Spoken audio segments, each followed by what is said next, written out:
Your idea is what? We were sitting on a terrace overlooking the dry creek. Eastil, Dessous, Dwight, and I drinking beers. The stars were starting to come out. Thick jackets and a warm draught from the opened terrace doors kept us on the warm side of hypothermic. "It's brilliant," Dwight exclaimed, waving his arms about. "Don't you think?" I resisted the urge to suggest it was he who wasn't thinking, and just said, "Run it past me again." "There's this, thing that looks like a ship's funnel or something, right? In Mecca, right in the center, where the Muslims go on pilgrimage to, okay? It's like the thing they're going there to see, this rock, inside this big sort of black shrouded building thing in the center of this humongous square in Mecca. The Kaaba." "Cool." Dwight looked delighted. "You know the name. Yeah, the Kaaba, man. That's it." He swigged from his bottle of Coors. "Well, the idea for the movie is that, hold on, this rock that's in the Kaaba, right? It's supposed to have fallen from the sky, be a gift from God, from Allah, right? I mean, obviously nowadays everybody knows it's a meteorite, but it's still holy, still venerated, okay? Or they think they know it's a meteorite," Dwight said, leaning across the table and nearly putting one elbow in a bowl of dip. "The idea for the movie is that it isn't a meteorite at all. It's a fucking spaceship." "Dwight," Dessous said sharply. "Oh, Uncle," Dwight said with a sort of exasperated laugh. "It's okay. Kate's cool about it. Sometimes even women cuss these days, you know." He looked at me and rolled his eyes. "You can swear in front of women if you want, nephew, but don't swear in front of women in front of me." "Yeah, right," Dwight said, casting his gaze briefly towards the stars again.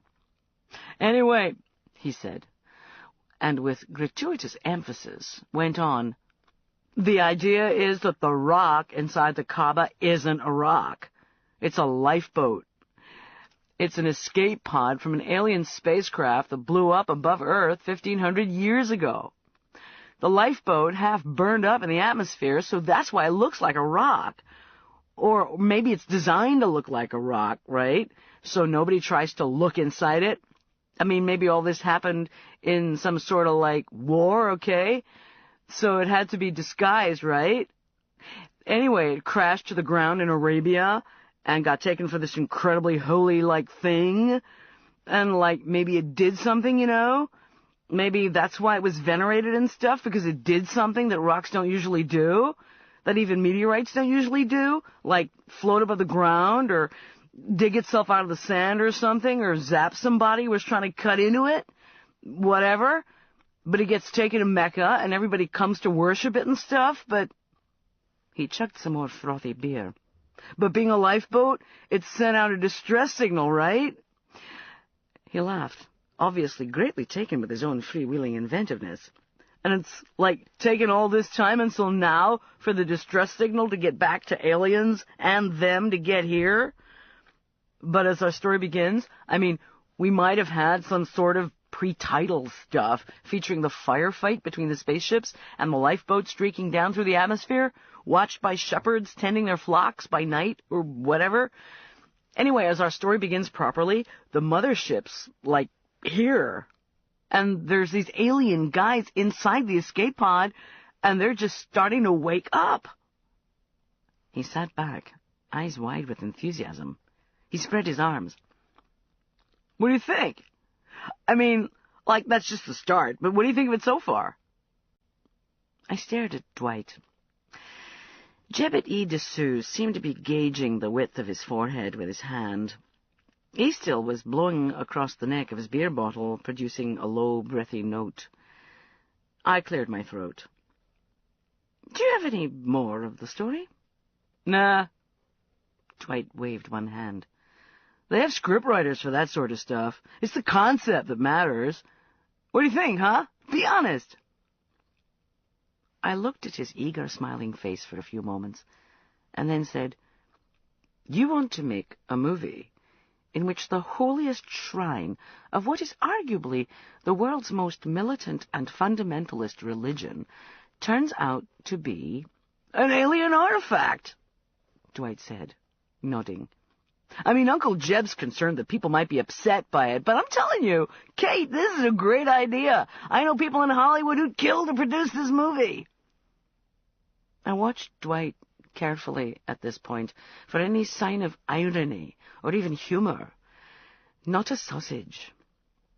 I looked at Mr. Dessous, who was shaking his head. Dwight, I said, does the word fatwa mean anything to you? Dwight started to grin. Or the name Salman Rushdie? Dwight hooted with laughter. Okay, come on, he was an Islamic. I'm not. Actually, I think he was sort of lapsed at the time, I said. Well, he came from an Islamic family or whatever. I mean, he was from India or something, wasn't he? The point is, I've got nothing to do with their religion. Hell, I'm not sure what I am. Lapsed Baptist or something. Yeah, Uncle Jeb? Your mother was a Baptist, I think. Dessous nodded. I've no idea what your father thought he was. See? Dwight said to me, as though this explained everything. Uh-huh, I said. Dwight, I think the point is that you might be seen as dissing their faith. That might not go down too well, regardless of your own belief or lack of it. Kate, Dwight said, suddenly looking serious. I'm not saying this movie isn't going to be controversial and cutting edge. I want this movie to be impactful. I want people to onboard this big time, to sit up and think and overstand, you know? I want them to think, hey, what if, our religions don't just come from above? At this point, Dwight mugged, staring nervously up at the near black sky. What if they come from, the stars, you know? He smiled widely and threw back the last of his beer. I took a deep breath. Well, that's not exactly a new idea, Dwight, but if that's what you want to say, why not, do it through a different religion, or even invent one? Invent one? Dwight said, frowning. I shrugged. It doesn't appear to be that difficult. But this idea needs the Kaaba thing, Kate. It needs this escape pod. Dwight, if by some miracle you get to make this movie, you'll be the one who needs an escape pod. Bullshit, Kate! Dwight, Dessous said tiredly. Dwight looked genuinely sad. I thought you at least would understand. I'm an artist. Artists have to take risks. It's my job. It's my calling. I have to be true to myself and my gift, true to my ideas, or what am I bothering for? I mean, why are any of us bothering? I have a responsibility here, Kate. I must be true to my muse. Your muse? Dessous said, almost choking. Yeah, Dwight said, glancing from his uncle to me. Otherwise, I'm just like a fake. And I won't be a fake, Kate. Dwight, there's a movie out at the moment called The Siege. Yeah, Dwight said, smiling tolerantly and patting the air as though pacifying an invisible dog. I know, completely different sort of movie altogether. This movie's going to be big budget and ultra spectacular, but it's going to be, thoughtful? The people who made The Siege probably thought it was thoughtful too. They probably didn't mean to upset the entire Arab-American community and have the movie theaters picketed across America. Well, across New York City anyway, Dwight said, shaking his head at my lack of understanding. You really on Uncle Jeb's side? He asked me, disappointed. Frankly, I was hoping you might help me talk him into putting some money into this project. This time, Dessous did choke on his beer. I think you'd be mad to go ahead with this, Dwight, I told him. Dwight stared at me, aghast. Then he leant towards me, eyes narrowed. But you do think it's a great idea. Brilliant! It's a breathtakingly good idea.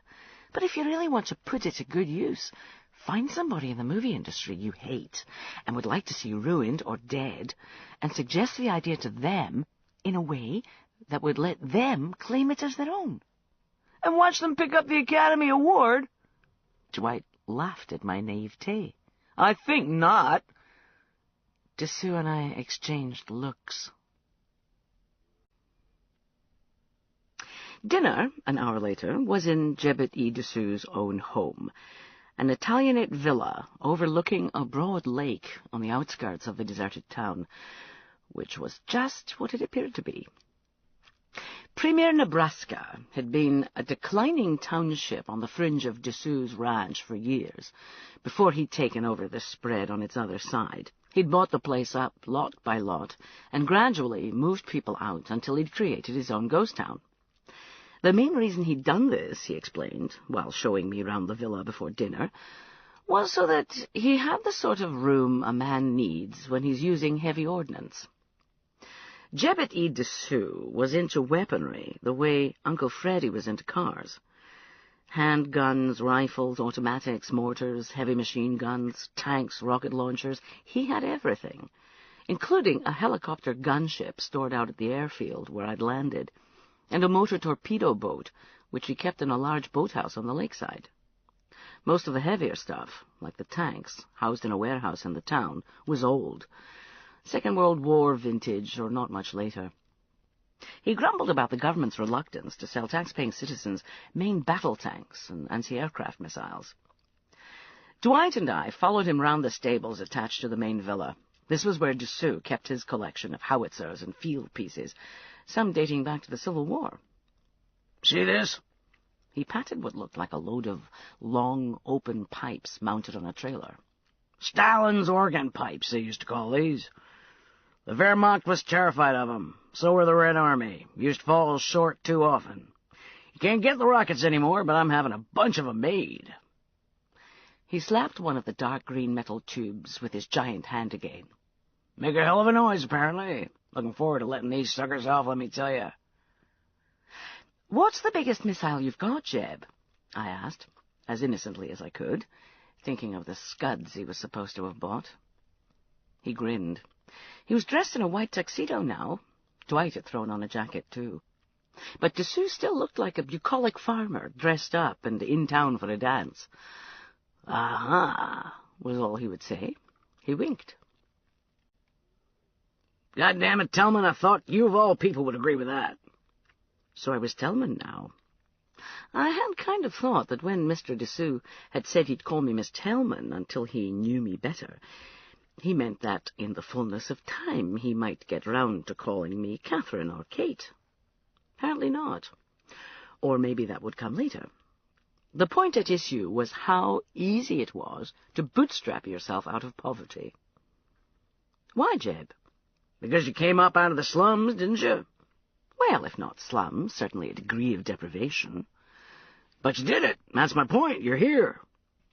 Here was the dining room of the villa, which was fairly big and untidily sumptuous. As well as myself, Dwight, Eastill, and Dessous, there was Mrs. Dessous, who was a stunning Los Angelino redhead about Dwight's age, sheathed in silver and called Mariette.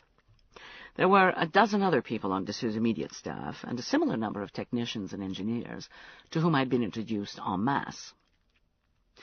The long table was stratified, with Dessous at the head, dispensing Petrus, and the junior technicians somewhere at the far end, swigging beer.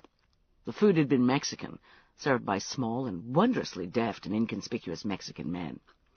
I wondered if Dessous themed all his meals so that if we'd eaten Chinese, we'd have been surrounded by pigtailed Chinamen, while an Italian dinner would have been served by dark, slim-hipped young men called Luigi. The main course had been some very fine lean flag steak from one of Dessous' own herds, though I'd had to leave most of mine because there was just too much of it.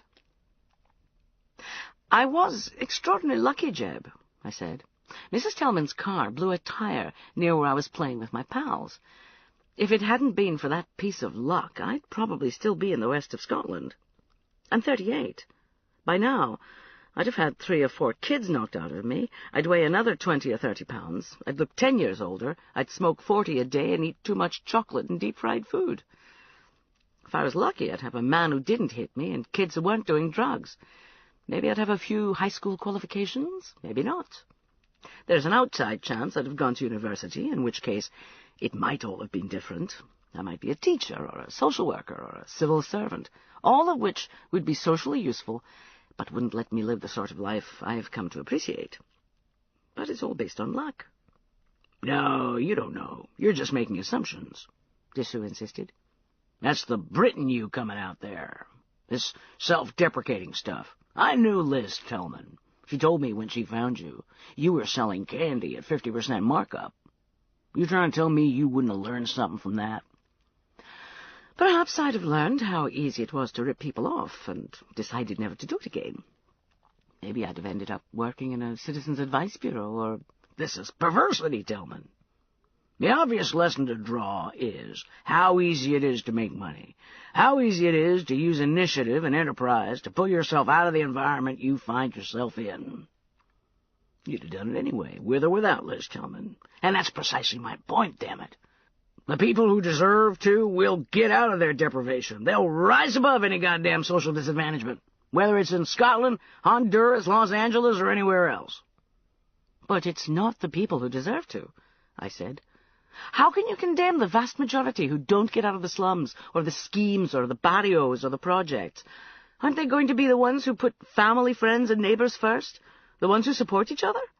The ones who rise are more likely to be the ones who are the most selfish, the most ruthless, the ones who exploit those around them. Exactly, Dessous said. Entrepreneurs. Or drug dealers, as we call them these days. That's evolution, too. The smart ones sell, the dumb ones use. It's vicious, but that's the state and its dumb laws. What are we really saying here, Jeb? Societies are made up of a mix of people, obviously. There will always be people who basically accept their lot and those who'll do anything to improve it. So you've got a spectrum of behavior, with total compliance at the one end, people who just want a quiet life, who really only want to be left alone to raise their families, talk about the ball game, think about their next holiday, and maybe dream about winning the lottery, and dissidents at the other.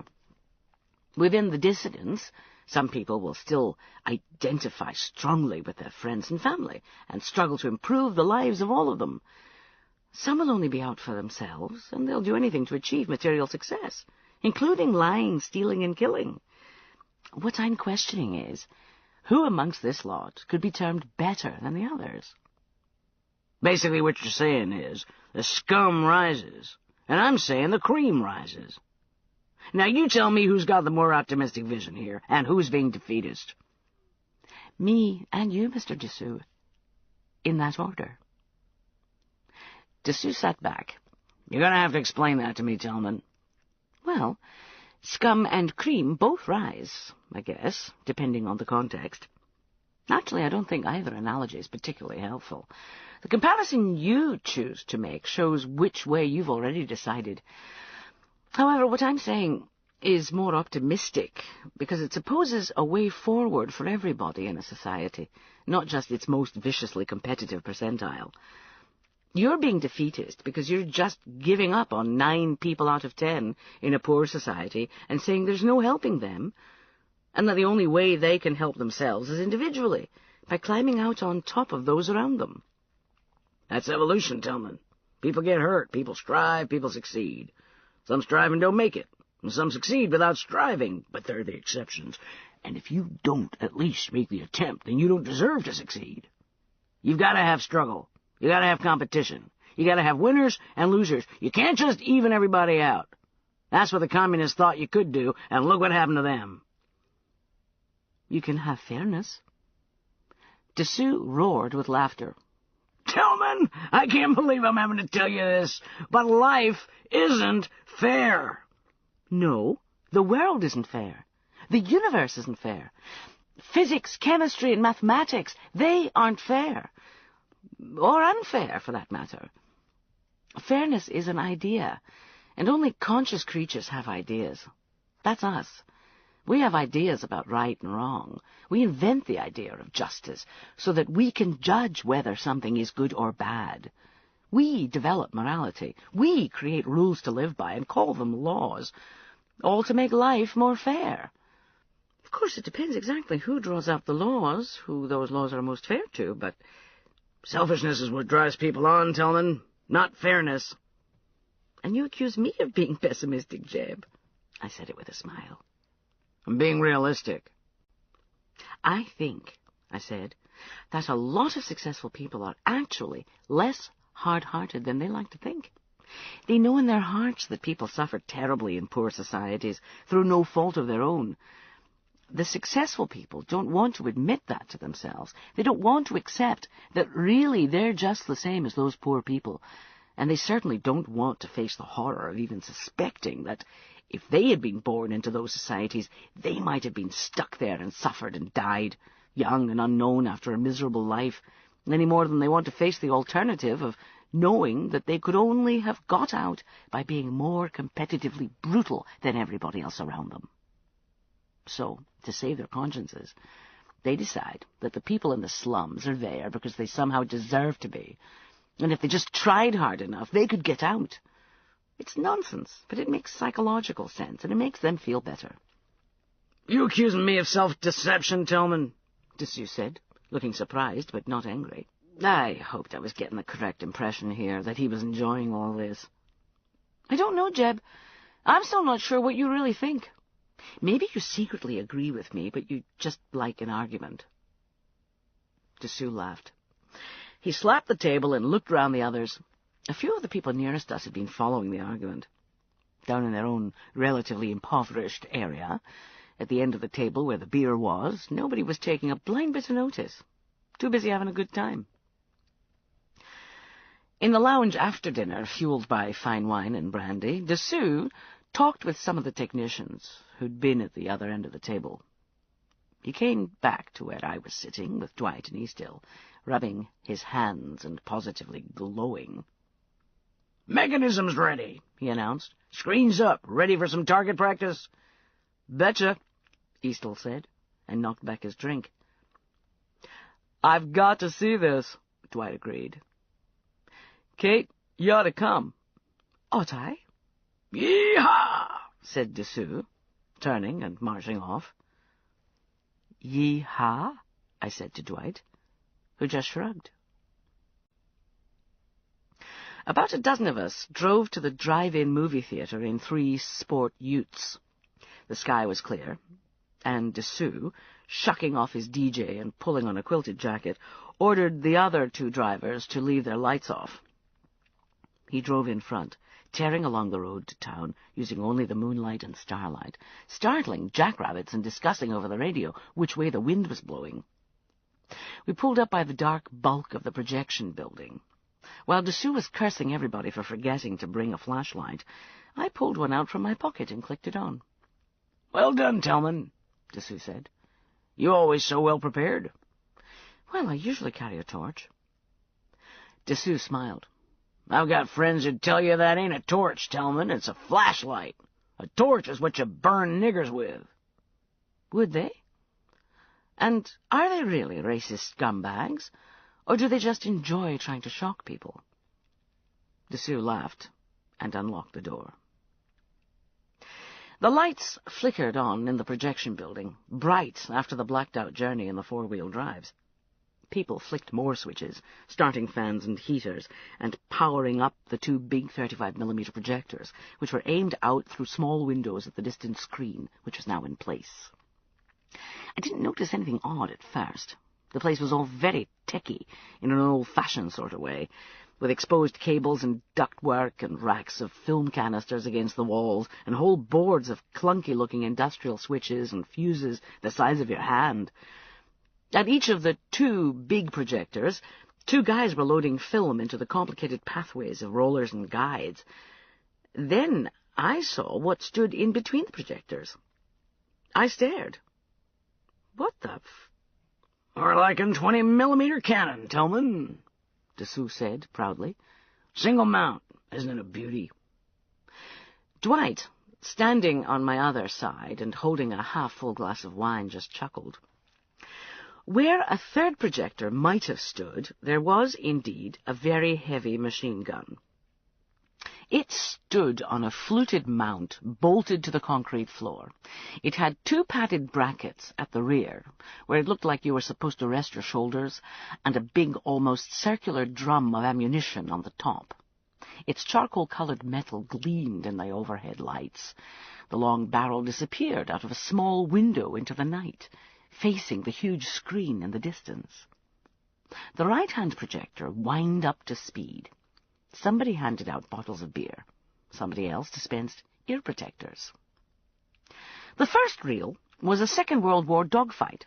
It was black and white and looked like real camera gun footage. Dessous took his place at the cannon, and after a deep breath, started firing. Even with the ear protectors on and the muzzle of the gun outside the building, the noise was pretty intense. I could see Dessous grinning like a loon and mouthing what I suspected were more yee-haws, but his voice was entirely lost in the racket. A duct above the cannon's chattering mechanism sucked most of the smoke away, but the projection room soon stank of cordite, and a thin grey mist filled the air. A big limp sack hanging on the other side of the gun from the magazine shook and pulsed as though there were a bunch of scared kittens inside it.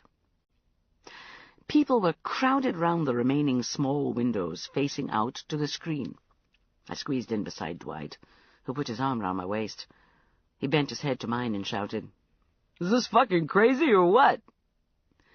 To my left, the surface of the projection booth was lit by the stuttering muzzle flash of the cannon. Across the gulf of darkness above the abandoned parking lot, the lines of tracer flicked, disappearing into the black and white skies of wartime Europe, where Mustangs and Messerschmitts dived and rolled, and formations of flying fortresses labored onwards through the clouds. Smoke drifting from the cannon in the near still air picked out the projector's beam. Then the gun fell silent. There was a moment of quietness. Then people cheered and clapped and whistled. Dessous, radiant, stepped down from the cannon, rubbing his shoulders, his face slick with sweat. He accepted congratulations and shook Easthill and a few of the technicians by the hand. His wife, silvery sheath of dress topped by a quilted jacket, went up on tippy-toes to kiss him. Easthill was next at the cannon. Once it had been reloaded, the sack full of spent cartridge cases had been emptied, and another reel of film spun up to speed in the other projector. We appeared to be progressing historically. This was Korean War footage of MiGs and sabers. The cannon went crack, crack, crack, fast as a speeding heart. I watched the screen. There were a few small tattered holes starting to appear. "You're our latest guest, Tillman," Dessous said, when Easthill had had his turn. "Care for a shot?" I looked at him. I wasn't sure whether I was expected to say yes or not. "That's very kind," I said. I watched another reel of film being loaded into the first projector. "I imagine we're up to Vietnam by now." Dessous shook his big head. "Not much dog fighting there. We've gone straight to Yom Kippur."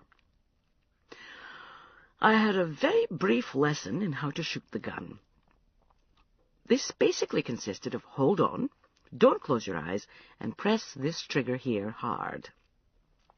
The cannon had a fairly crude sight, which looked like the wire frame taken off a dartboard and shrunk to about the width of a hand. The gun smelled of oil and smoke. It gave off heat like a radiator. I settled into the padded shoulder rests, and for some reason couldn't help thinking of the stirrups and the gynecologists. My mouth, I have to say, was quite dry. The image across the drive-in lot flashed 5, 4, 3, 2, 1, with those reverse-sweeping clock roundels in between, counting down. Then we were in full colour above the sands of the Sinai Peninsula, and the skies were full of MiGs. I squinted through the sights and pulled on the trigger. The cannon shuddered and kicked back at me, nearly tearing my fingers away from the trigger. Tracer bullets lanced towards the screen and disappeared into the darkness beyond. I tried aiming at the aircraft swirling in front of me, but it was hard. As long as I kept the bullets going through the screen and not into the framework holding it up, I thought I'd be doing fine. The gun clattered to a stop. At first I thought it must have jammed. Then I realized that I'd used up all the shells. I staggered as I stepped down, my ears ringing, my arms tingling, my shoulders aching, and my whole body seeming to buzz. Dessous grabbed me briefly by one elbow.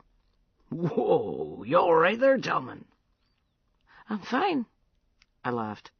"Some kick?" "Yep."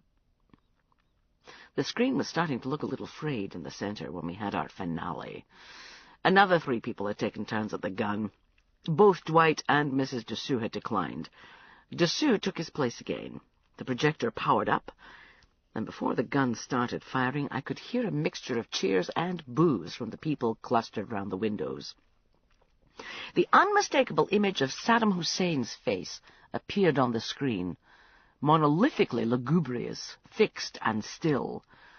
The gun launched 20-millimeter cannon shells at it.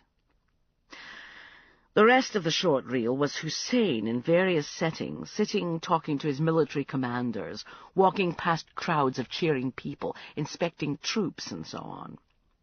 Then it went back to the still of his face, looming 100 feet high above the deserted lot.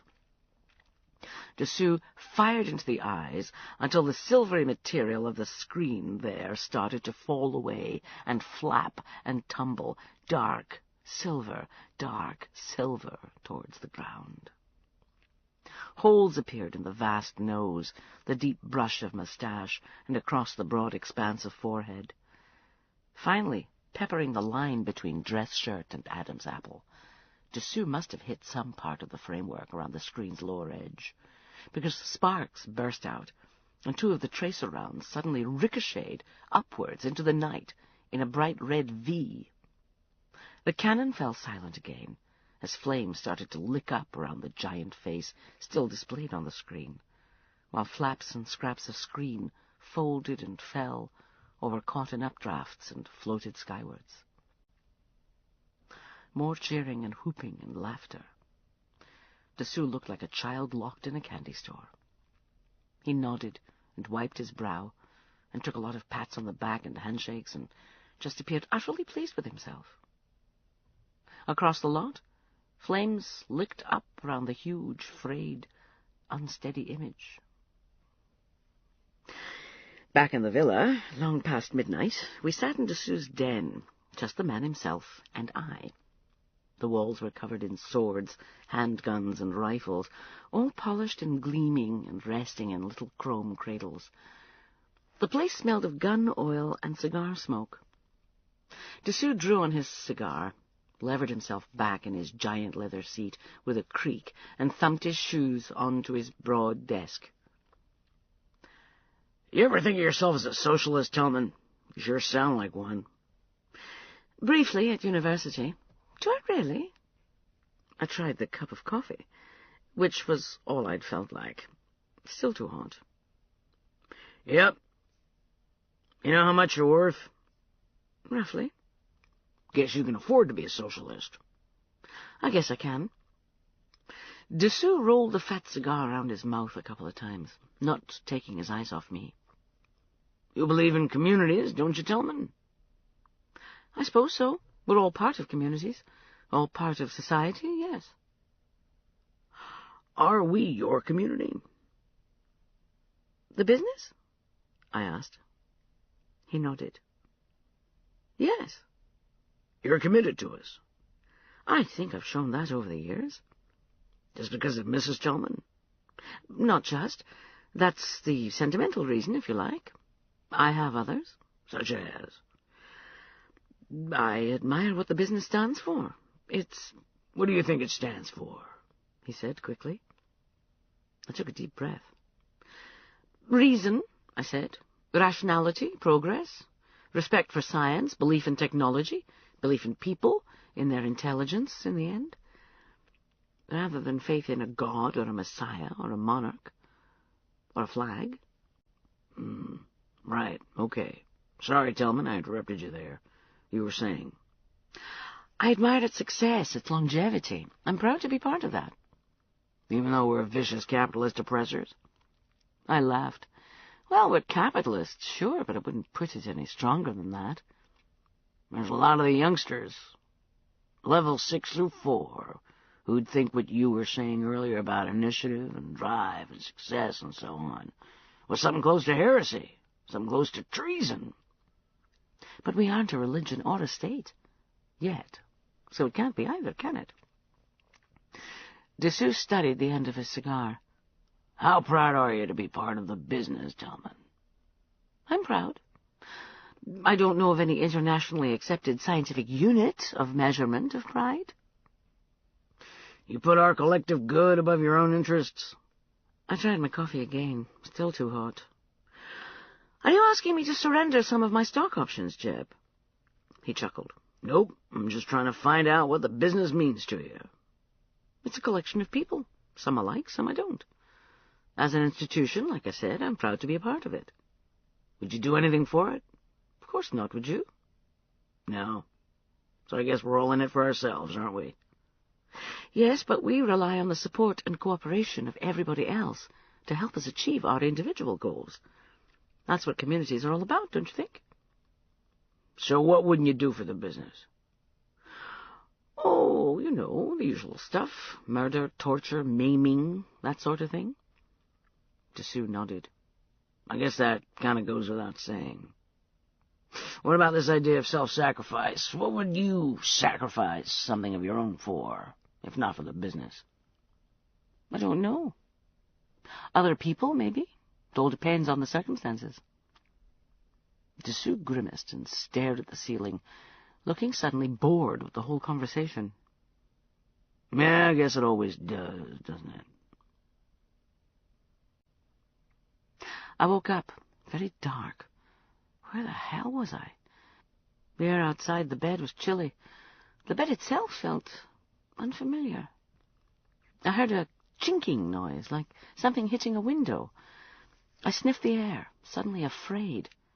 Not in my house, not in London, not in Glasgow or Bliss-Craig. Dessous' place, Big Bend. I was in Nebraska. The cabin on the ridge. The noise came again.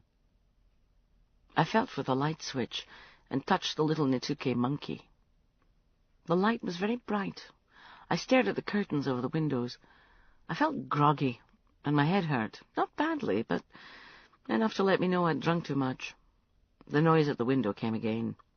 I looked at the telephone on the other bedside table. "Kate," said a muffled voice. I fastened the top button on my PJ's top and went to the window and drew the drapes. Dwight's pale face stared back at me. I opened the window. Cold air spilled in. "Dwight, what are you doing?" He was wearing a thick jacket, but he looked cold. "Can I come in?" "No." "But it's cold out here." "So you shouldn't have left your cabin." "I wanted to talk to you." "Haven't you got a phone?" "No, that's why the cabin's so great. No phone, you can write." "What? You mean a letter?" I asked, confused. Now he looked bewildered. "No, I mean write treatments and shit, without distraction." "Oh. And what about your mobile?" "I leave it switched off." "But never mind." "Please let me in." "No. What did you want to talk about?" "I can't talk out here. It's freezing." "I'm freezing too, so keep it brief." "Oh, Kate." "Dwight, I've had your uncle beating my ears all evening. If you have anything to say, I'd really appreciate you saying it as concisely as possible so I can get back to sleep. I'm very tired." He looked pained. "I was going to ask you if you wanted to come to the premiere of my play on Broadway," he said. He scratched his head. "Your play?" "Yeah," he said, grinning. "Finally got my name above the title on something. It's called Best Shot. It's brilliant. You'd love it." "When is it?" "Next Monday." "I'll try." "You will? You promise?" "No, I can't promise, but I'll try." "Right." He hesitated. I shivered. "Dwight, is that it?" Yeah, I guess." I shook my head. "Right, good night." Okay," he said. He started to turn away. I started to close the window. He turned back. "Hey, Kate? What? Do you, want we should maybe, spend the night together, maybe?" I stared at him. I thought of lots of things to say, but eventually I just said, "No, Dwight." "But, Kate, geez, we'd be great together." "No, we wouldn't." "We would. I'm just so admirative of you." "Dwight, that's not a word. Or if it is, it shouldn't be." "But, Kate, I just find you so attractive. And I mean, I never go for women your age." "Good night, Dwight." "Don't reject me, Kate. Let me in. I'm not going to be heavy. I'm not going to aggress on you or anything." "No. Now go home." "But no." His shoulders slumped within the big jacket. His breath smoked down. He raised his head again. "You'll still come to the play?" "If I can." "Oh, come on, promise." "I can't. Now go home. My feet are turning blue." "I can warm them up for you." "Thanks, but no."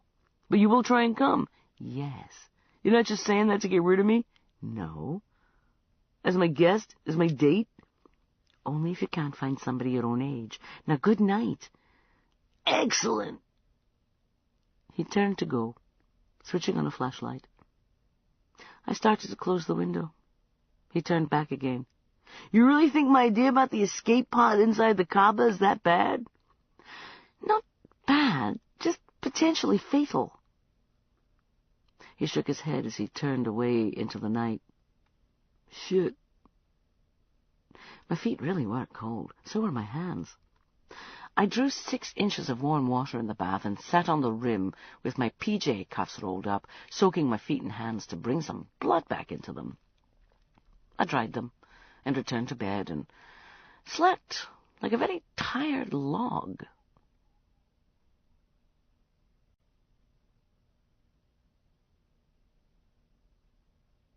Chapter 6. It snowed later on during the night, and when I opened the curtains the next morning, it was still snowing, turning the countryside softer, brighter, and silently beautiful. I watched it snow for a while, then showered and dressed. The cabin's phone rang while I was drying my hair. "Tillman?" "Jeb, good morning." "You want breakfast?" "Yes, please."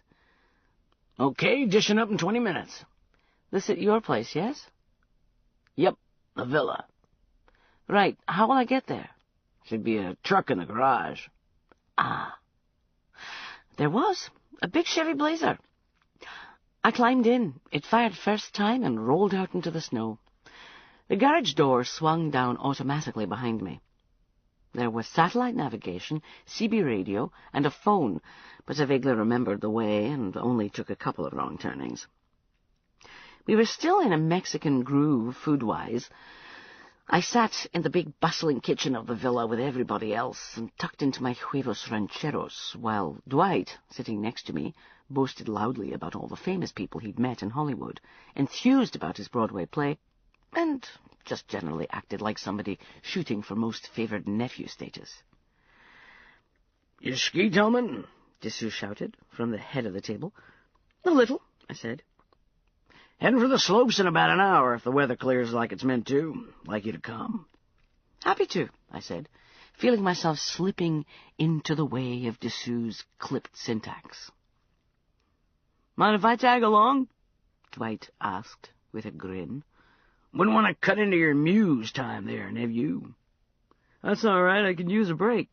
"Actually, son, I was being polite. There's only room for one more in the choppers, and Tillman's just taking that seat." "Oh." Dwight looked crestfallen. "Still up for it, Tillman?" "Yep." The weather cleared from the west. 24 of us flew from the Big Bend airstrip in a British Aerospace 146 into a vast blue space divided perfectly into blue sky and white earth. We landed at Sheridan, just east of the Big Horn Mountains. 2 Bell 412s were waiting on the tarmac. We loaded our skis into pods attached to the legs and were lifted to pristine snowfields lying beneath the high peaks. The bells dropped us in the middle of their own little snow blizzard, their skis suspended just a foot above the surface while we jumped out and unloaded ours. Then they lifted away again and clattered down the valley. Dessous got me to help him with a recalcitrant binding, while everybody else swept off down the heft of icing sugar white in a blur of multicolored shapes. When we were alone, I said, "There's nothing wrong with this binding, is there?" "Nope," Dessous said. He looked round. Our companions had disappeared into the broad valley beneath. The only moving things we could see were the fast-receding black dots of the helicopters, already too far away to hear. "Want to sit down?" We sat down in the snow, our skis planted, curved tips like plastic talons scratching at the blue. Dessous pulled out a leather cigar case. "Smoke?" I shook my head. "Only after a drink. But don't let me stop you." "Well, I got a hip flask too, but that's normally only for medical emergencies." I quite agree. He prepared and lit a long cigar with some care, then said, "How do you think you're doing, Tellman?" "I don't know. What's the context?" "Well, impressing me, I guess." "Then I've really no idea. Why don't you tell me?" "Because I want to know how you think you're doing, damn it." "All right. I think you think I'm an opinionated socialist feminist who's half American, half European, combines what you would regard as the worst aspects of both mentalities, has lucked out with some off-the-wall predictions, and doesn't really respect the traditions of the business the way I ought." Dessous laughed and coughed. "Too hard on yourself, Tellman." "Good. I was hoping so." This made him chuckle a little, too. "So, what is all this about, Jeb?" "Not me who's going to tell you. Sorry." "Then who?" "Maybe nobody, Tellman. Maybe Tommy Chulungai. Know him?" "Another level 1. A Chinese Malay shipping line owner." I said, "We've met." "Tommy and I have an agreement. Given there ain't much we ever agree on, this is something of an event in itself. It involves you, Tellman. If we both agree, then..." "What?" He blew out a cloud of blue-gray smoke. "Then we might ask you to do something." "Which would be?" "Can't tell you yet." "Why not?" "Can't tell you that either." I sat and looked at him. He was staring up at the tall summit of the highest mountain. Cloud Peak, he'd said it was called, on the way up. 13,000 feet, tallest of the Big Horn Range. Custer's last stand had taken place 100 clicks due north, in Montana. "You know," I said, "all the secrecy surrounding this thing you can't tell me about might put me off whatever it is in the first place. If I ever do get to find out what the hell it is." "Yep, know that. All the same." He looked at me and grinned. Hadn't really inspected his teeth before. They were uneven, yellow-white, and so probably his own. "Actually, Tellman, I'd tell you now and get it over with, but Tommy wouldn't appreciate that, and an agreement is an agreement." "So now I have to go see Mr. Chulungai. Would that be right?" "Afraid so." I crossed my arms and looked round for a while. I was waiting for the cold to seep through my glossy red ski suit and make my backside numb. "Jeb," I said, "I'm junior to both you guys. But I'm on sabbatical, and anyway, I thought I'd worked my way up in the company sufficiently not to get passed round like this." "Better passed round than passed over," Dessous chuckled. "Better looked over than overlooked," I quoted. "Mae West, I believe," I added, when he cocked an eye at me. "Fine-looking woman." "Just so." We skied down to meet the others, were taken back up to more virgin powder, and repeated the process, if not the conversation. Soon it was time for lunch, which we took in a Vietnamese restaurant in Sheridan.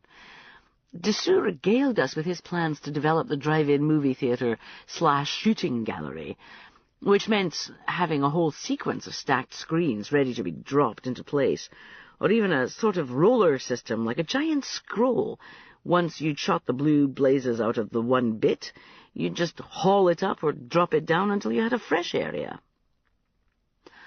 The conversation became even more ridiculous when Dessous talked about another project. He'd been taken with the sort of wheeze megalomaniac dictators were so fond of, involving a stadium full of compliant, well-drilled subjects and lots of big coloured boards. The idea was to use the big coloured boards to display what looked like a picture of something when seen from far enough away, the other side of the stadium usually. I'd seen TV pictures of this sort of thing. As far as I could see, the standard image was an image of whatever power-mad shit for brains was in control at the time. Dessous thought this would be a fun thing to do, but he wanted to take it a step further and have moving images displayed. The head technical guys who'd come skiing started to get excited discussing how this could be done. The consensus seemed to be that you'd need a third-world country to get the requisite number of people, and that maybe it would be best just to hire an army division or so.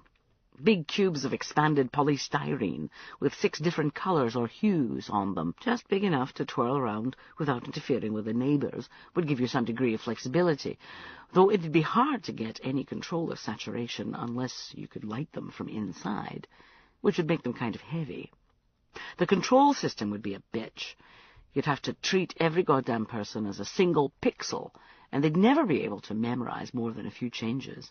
Some sort of individual signaling apparatus would be required. Serious programming of some sort. I suggested they might call it a lumpen crowd display, or possibly large ego display, LCD or LED. This they thought a hoot, and only encouraged them. What would be their refreshment rate? Could you use all Rastafarians? Hey, what if they all wanted a screen dump? While the technical guys got on with this, Dessous was chairing another discussion group which was trying to work out what images you could show on this widest of widescreens. Great sporting moments seemed to feature strongly. I slipped away, stayed longer in the toilets than I really needed to, then stepped into the street outside, where no one from the party could see me, and checked my phone's signal strength. "Hi, Kate. How are you?" "Oh, sorry, Stephen. I didn't mean to call you," I lied. "Wrong button." "That's okay. You all right?" Yeah. You?" "Fine." "Okay, then. Sorry." "No problem. Where are you, anyway?" "Place called Sheridan, Wyoming, I think." "You skiing with Dessous?" "Yep. How'd you know?" Just masculine intuition. I've been there myself." "Where are you now?" Still in D.C. And it looks as if I've got where I'm supposed to be." I heard the noise of traffic behind his voice as he said, "Yeah, okay," to somebody else. Then, "I've got to go." To me. "You take care now, okay?" "Okay." "Don't break anything." "Yeah. You too?" I said. Only my heart, I thought. The following day, I took the same Huey back to Omaha. Those big olive green headphones again. For someone who'd tried to avoid helicopters, I seemed to be spending a lot of time on the damn things. Then a United 757 to LAX, stodgy muffin, steward with neat butt, brief snooze. And a Braniff 737 to San Francisco, mercifully quiet but overflowingly obese woman in seat alongside, smelled strongly of French fries. A hired car took me home to Woodside. The place was warmer than Nebraska, but the house felt cold. I watered my long-suffering cactuses and made a few calls. I met with some old friends in Quadras, a Menlo Park restaurant popular with some of the Palo Alto Research Center guys. I ate too much, drank too much, and smoked too much, and babbled happily about nothing of consequence at all. I invited Pete Wells back to my place. He's a research analyst and an old pal lover. Still a good-time guy and up for the occasional friendly fuck, though he's engaged to some lucky lass in Marin, and so not for much longer. We made hazy, stoned, well-tempered love to Glenn Gould playing J.S. Bach, listening to the man humming and singing along. I slept well, apart from a weird dream about Mike Daniels searching my garden for his missing teeth. The next morning, with Pete already gone, and me both a little bleary and not particularly well rested, I repacked my bags, with Donna Karen mostly, and took the Buick back to meet its buddies at San Francisco International's Alamo. Then it was a JAL 747-400 to Tokyo, via Hawaii, 20 minutes late leaving due to 2 tardy suits. I joined in the mean group stare when they finally stumbled into first, trying not to look sheepish and studiously avoiding everybody's eyes. Sushi, very good. Played both garbage albums, separated by Madonna's Ray of Light. Slept well. Cathay Pacific Airbus 400 from Tokyo to Karachi. Shown how to play with game console in seat by Japanese kid. Very good sleep later. Worry that I may be turning into woman in a song I heard once, who only slept on planes. Bumpy landing. I had a feeling that whatever passport I chose to Karachi, it would be the wrong one, but I decided on the British one, and was pleasantly surprised, whisked through. The place was packed, the air was thick with a medley of smells, the humidity was stifling, and the lighting in the arrivals hall was terrible. Over the crowd's eye, I spotted a board being held up with a rough approximation of my name on it. I hadn't been able to find a trolley, so I held my suit carrier out in front of me and used it to open a path in the right direction. "Mrs. Tillman," said the young Pakistani man, holding the sign up. "I'm Mo Mary Dalawa. Very pleased to meet you." "It's Miss Tillman, but thank you." "How do you do?" "Very well, thank you. Let me—" He took my bags off me. "Follow me, please. This way. Out of the way there, court's fellow." No, really, he did. Hiltonized overnight and restless, I got up, kicked the previous day's newspapers out of the way, booted the ThinkPad, and spent some time on a few techie-oriented news groups before going back to more disturbed sleep. Mo Meridalawa reappeared mid-morning and drove me back to the airport through some of the most chaotic traffic I've ever seen.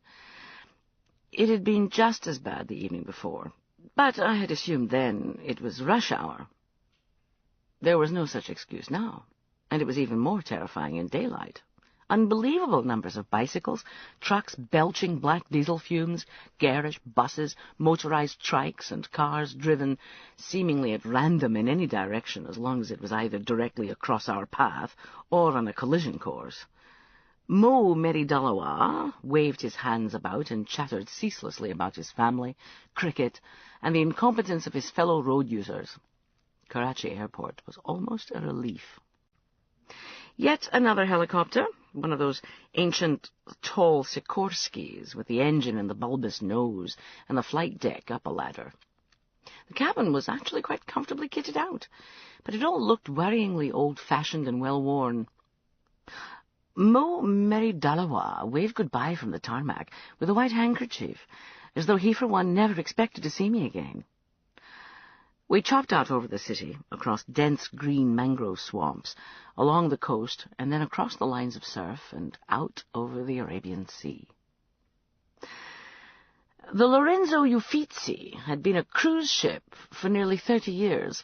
Before that, it had been one of the last transatlantic liners.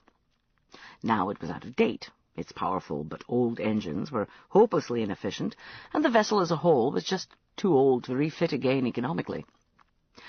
It was only worth scrapping, and it was to complete that process that it had come here from the yard in Genoa, where its more valuable and salvageable fittings had been removed. Sonmiani Bay is where a lot of the world's ships end up. The broad beach slopes smoothly into the sea, so that the vessels can be aimed at the sands, put to full speed ahead, and then just run aground. On the vast beach there's plenty of room for whole fleets of obsolete ships, and in the countryside around there are hordes of impoverished people willing to work for a pittance, cutting the ships up with torches, attaching chains and hawsers to sections of hull, and then, if they're quick enough, getting out the way in time when the giant winches further up the shore haul the pieces of ship off. More cutting, more dragging by winches. Then the bits are craned onto rail-flat cars and hauled to a quayside 30 miles away, where the scrap is loaded aboard ships bound for any one of a dozen steel mills throughout the world. I'd heard of Sonmiani Bay. I'd read about it in a magazine 20 years earlier, and just a couple of years ago I'd seen some TV footage, but I'd never been there. Now I was going to get to see it firsthand, and I'd be arriving by ship. Tommy Cholongai was a level 1 exec who could fairly be described as a shipping magnate. The first time I'd used this phrase in front of Luce, she'd asked, did that make him anything like a fridge magnet?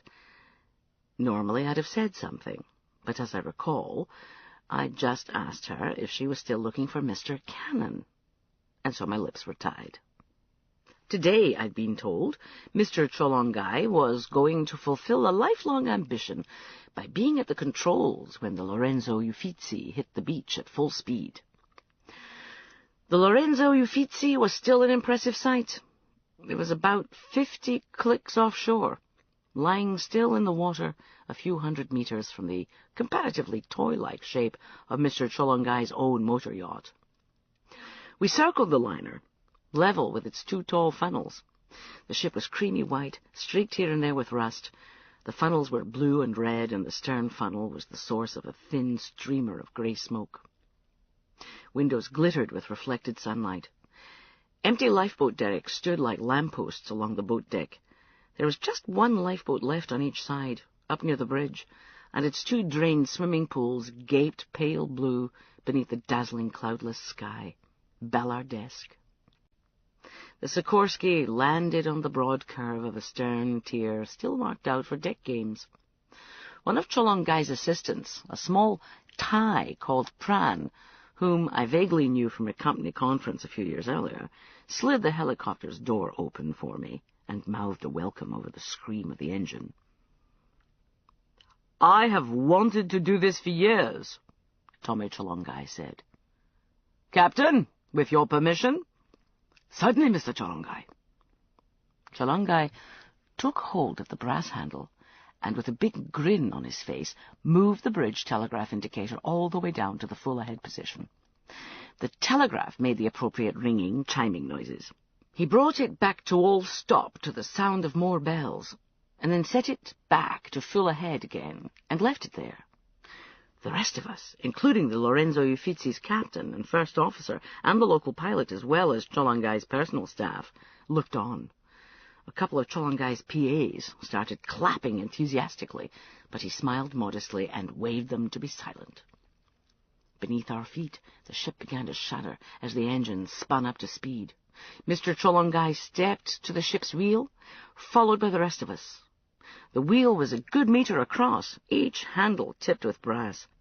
When the ship had some way on her, moving steadily across the gentle swell and still slowly gathering speed, Cholongai asked the pilot for the heading and then spun the wheel, watching the compass display in its overhead binnacle.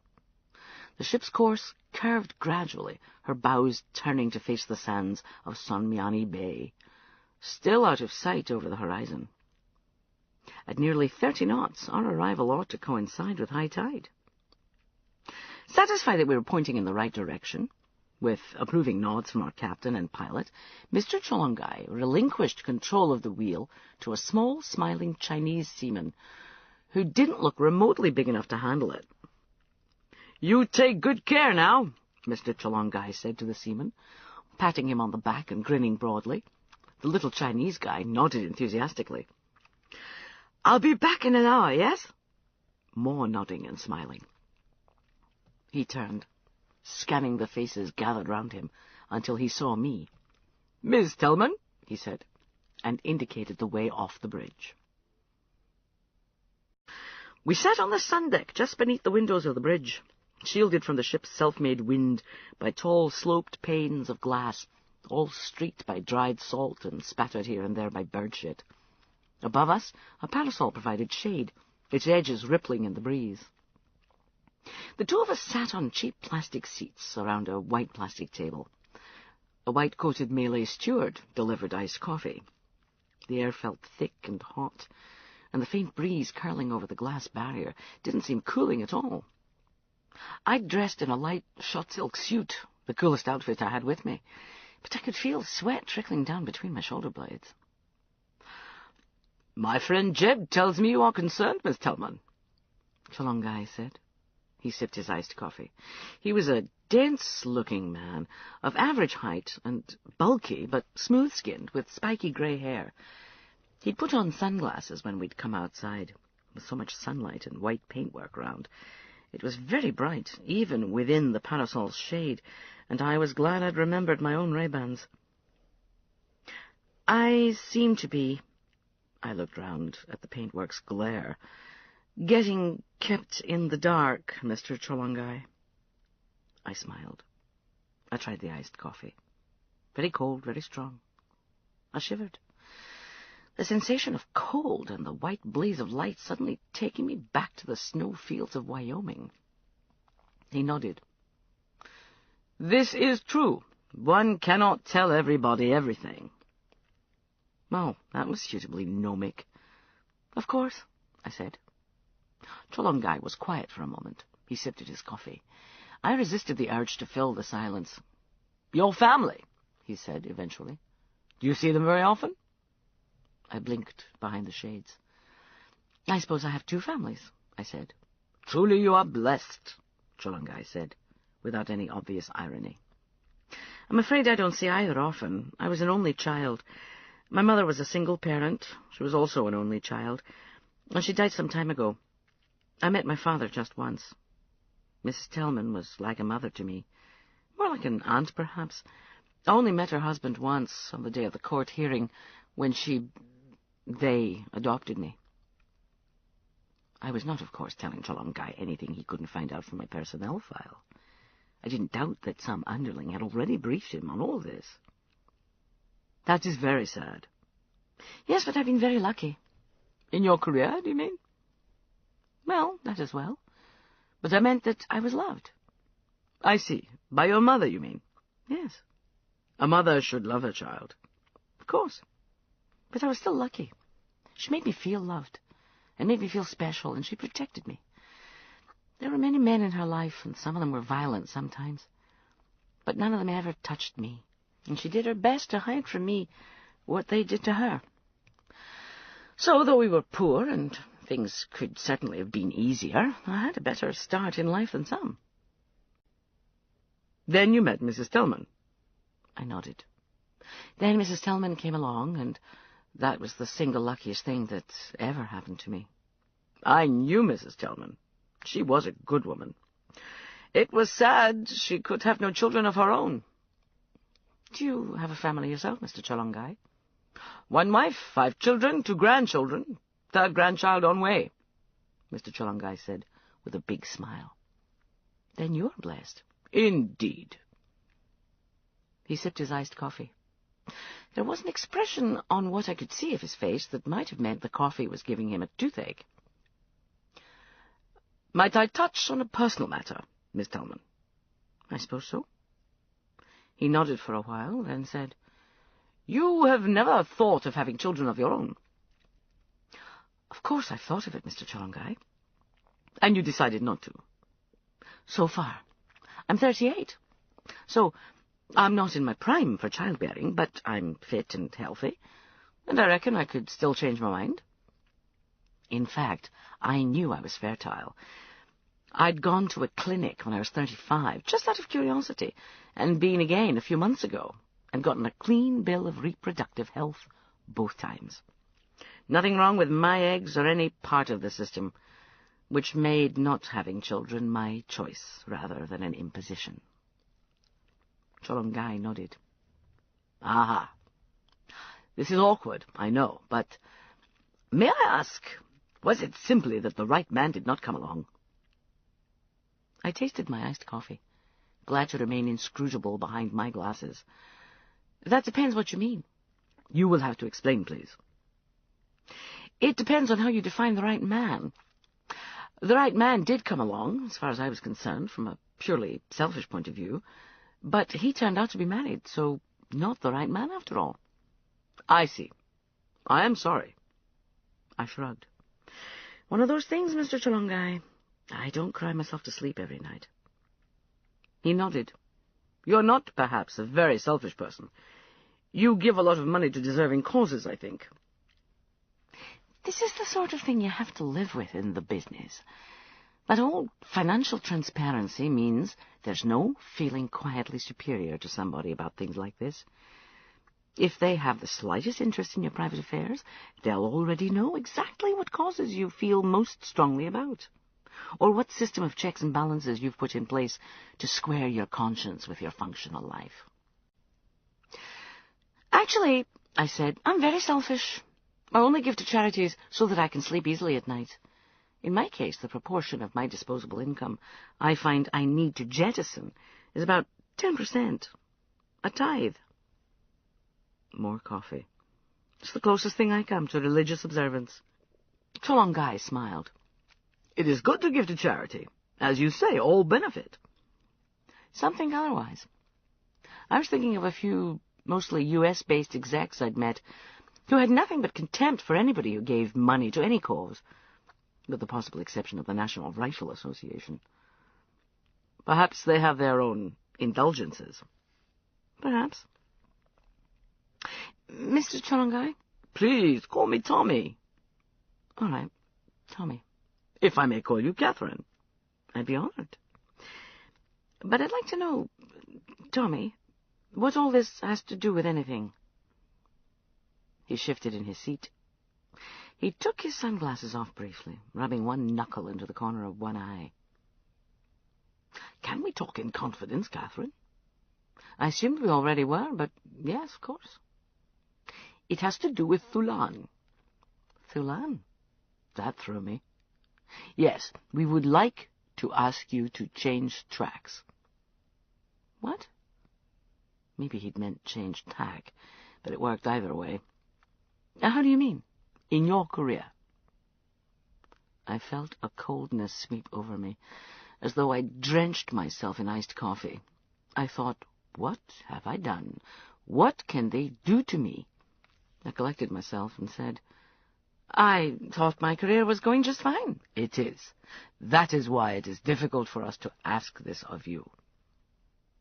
My initial panic had subsided, but I was still not at all sure I liked the sound of this. My heart was racing. It suddenly struck me that a light silk blouse and unlined jacket were bad things to wear. When your heart was thudding, people could probably see the fabric quivering. Maybe women and fat men suffered more this way. Some sort of resonant frequency set up, magnifying the effect in your breasts. Breeze, I thought. There's a breeze. Should cover any signs. Calm down, girl. I cleared my throat. What exactly are you asking me to do, Tommy? To become, in a sense, our ambassador to Thulan. Ambassador? It is more than that. More than that? How could it be more than that?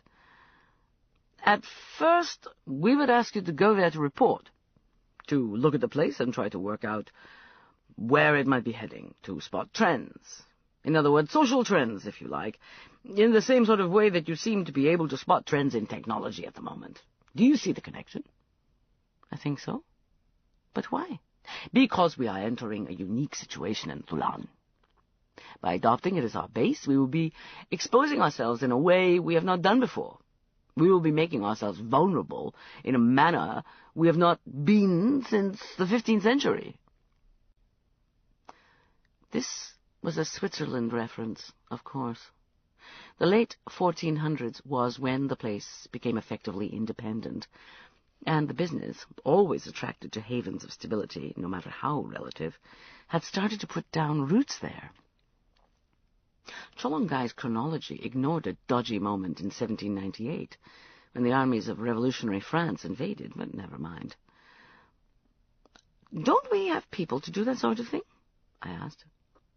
Surely either we did or we could employ the best. This was the sort of thing you could just throw money, university professors, and battalions of post-grads at. Sociologists loved places like Thulan. Not at the appropriate level, Catherine. We need someone whom we can trust. That, of course, means someone in the business whom we know to be profoundly committed to it. There are probably hundreds of people at the right level using that criterion alone. But we also need someone who can see things from a perspective outside the company. Someone who will feel sympathetic towards the people of Thulan. Someone who will be able to empathize with them and advise us how best to incorporate their needs and wishes with those of the company itself. Cholongai sat forward, clasping his hands on the surface of the white plastic table. Beneath our feet the deck buzzed, and around us the plates and glass of the superstructure vibrated as the ship powered onwards, heading for the shore. "Thulan is not Whenuaua," Cholongai said. "There are nearly 1 million Thulanese. We cannot evacuate them all, or provide all of them with apartments in Miami. They seem a docile people, and devoted to their royal family, but if we are to make the sort of commitment to their country that we are anticipating making, then we need to be able to predict how they will feel in the future, and move to accommodate those feelings. Such as, what if they decide they would like democracy? That sort of thing. So I'd be spying on them." No, Cholongai laughed lightly. "No more than you already spy on those companies we consider investing in. What you would do would benefit the people of Thulan as much as ourselves, perhaps more." "And only I can do this?" I tried to sound skeptical. It wasn't difficult. "We think you would be the best person to do so." "What would it involve?" "It would mean that you would have to relocate to Thulan. It might be possible also to continue performing your present function for a while, but I would think that before too long it would become impossible to carry out both tasks satisfactorily." "You may not have to live in Thulan." Cholongai nodded. "Indeed." Thulan. Memories of my last few days there came tumbling back. Thulan, or at least Thun, the capital, because I hadn't really been anywhere else. Mountains, lots of mountains, and rain. Mountains that, when you could see them through the clouds, made you crane your neck to see their snowy summits, even when you were already a mile or two high. Almost nothing level. That fucking football pitch that doubled as a landing strip. Lots of smoke, the smell of burning dung, tiny bright-eyed children plumped out by thick clothes, small men bent under huge bundles of firewood, old women squatting, fanning stoves, shyly hiding their faces, goats and sheep and yaks. A surprisingly modest royal palace, the few dirt roads and the single stretch of tarmac they were so proud of, bizarre tales about the dowager queen I'd never met, huge monasteries barnacled across cliff faces, waking up in the middle of the night feeling breathless, the creak of prayer windmills, the bitter taste of warm milk beer, not to mention my fan, the prince. I took a deep breath. "I don't know about that." "It would seem to be the only way." "What if I say no?" "Then we would hope that you would continue to do your present job, Catherine. We would have to find somebody else, perhaps a group of people rather than an individual, to take on Thulan in the way I have outlined." "I like my life, Tommy." Now I was trying to sound regretful. "I enjoy feeling part of the buzz in the valley. I like staying in London and travelling in Europe. I like travelling. I like the view over cities at night, and room service and long wine lists and 24-hour supermarkets. You're asking me to settle down in a place where they're still struggling to come to terms with the flush toilet." "That is understood. If you took up this offer, you would have complete freedom to work out the proportion of time you would spend in Thulan, and the proportion you spent elsewhere. We would trust you to resign if you found that the amount of time you felt able to spend in Thulan was inadequate to fulfill the role you had taken up." He paused. "You would be made very comfortable. We could recreate your house in California, if that was what you wanted. You would have a company plane at your disposal, and a choice of staff, of course." "Those sound like the sort of privileges a Level 2 could expect." "Level 2 status would be assured." "Good grief." "Assured. The importance of our association with Thulan will surely be obvious to our colleagues at every level, once the deal has been struck and we are able to let everyone know. I cannot imagine that they would fail to promote you to a level your position in the country and importance to the company would befit. This was indeed as good as saying it was mine.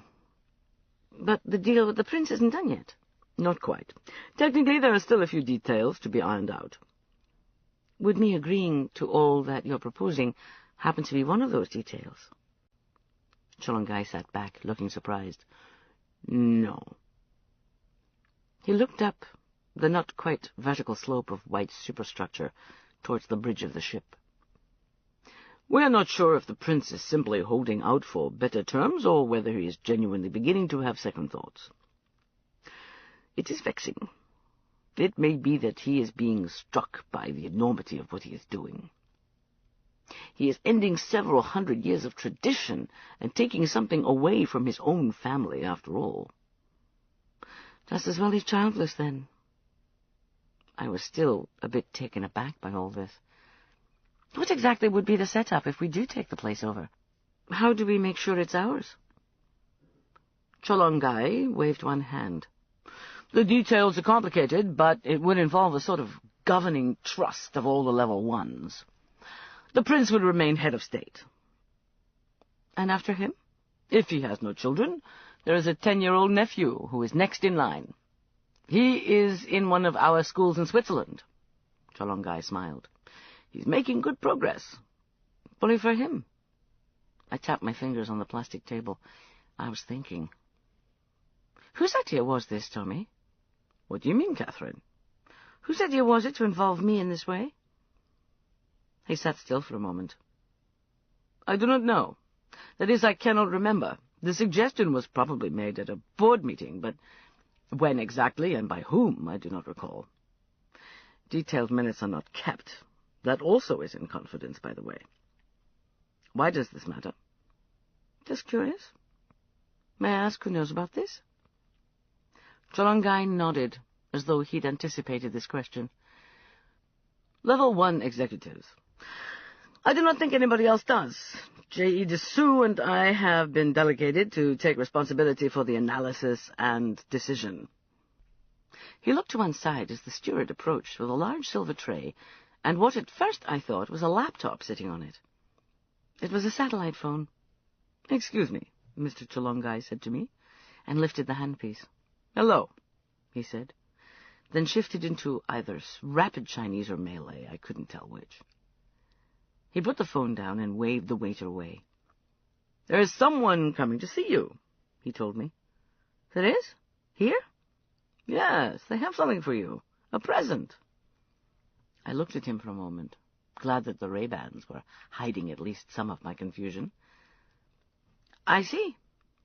The noise of a helicopter thudded unseen somewhere behind us. Anyone I know? I asked. Mr. Cholongai's head tipped to one side. Perhaps. His name is Adrian Podenhort.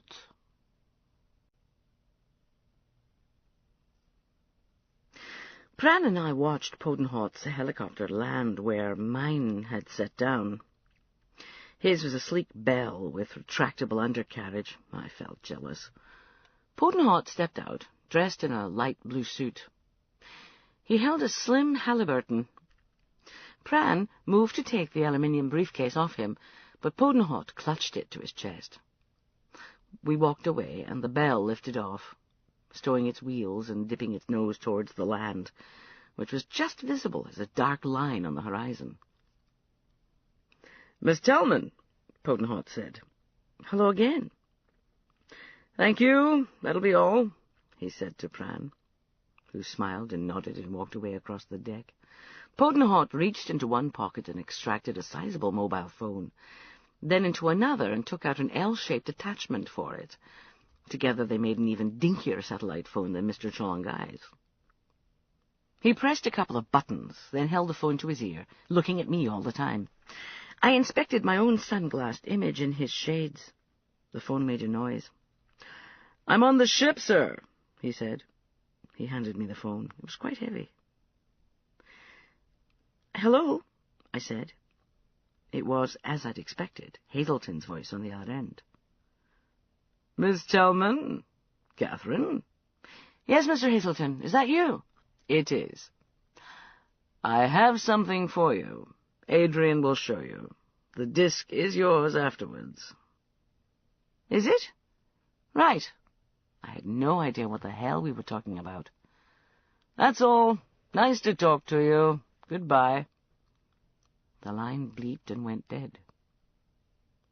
I shrugged and handed the instrument back to Potenhot.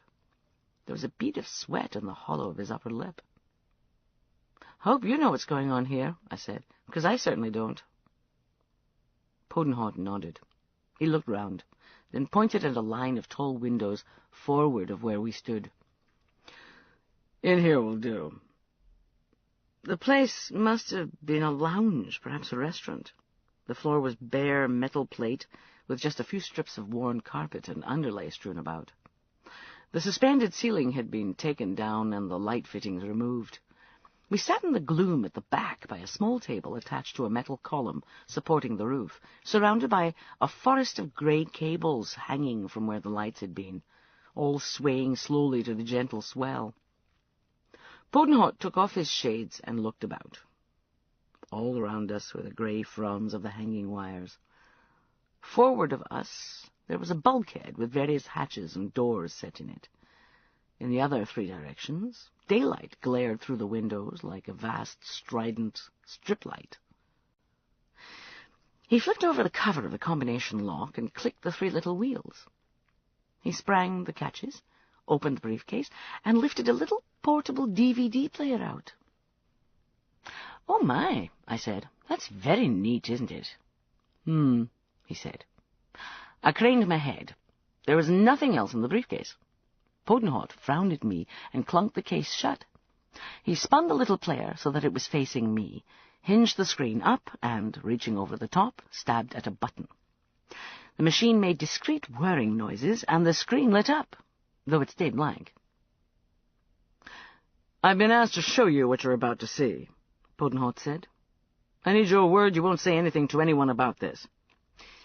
"Okay, I guess." He looked like he wasn't sure whether this was really sufficient, but then said, "Right." He leant over and hit another button. The screen flickered. Only I could see this. Potenhot was facing the rear of the screen. There was no sound. The picture was better than VHS, nearly broadcast quality. It showed a woman entering a building on a busy street. The woman was Caucasian, youngish and dark-haired.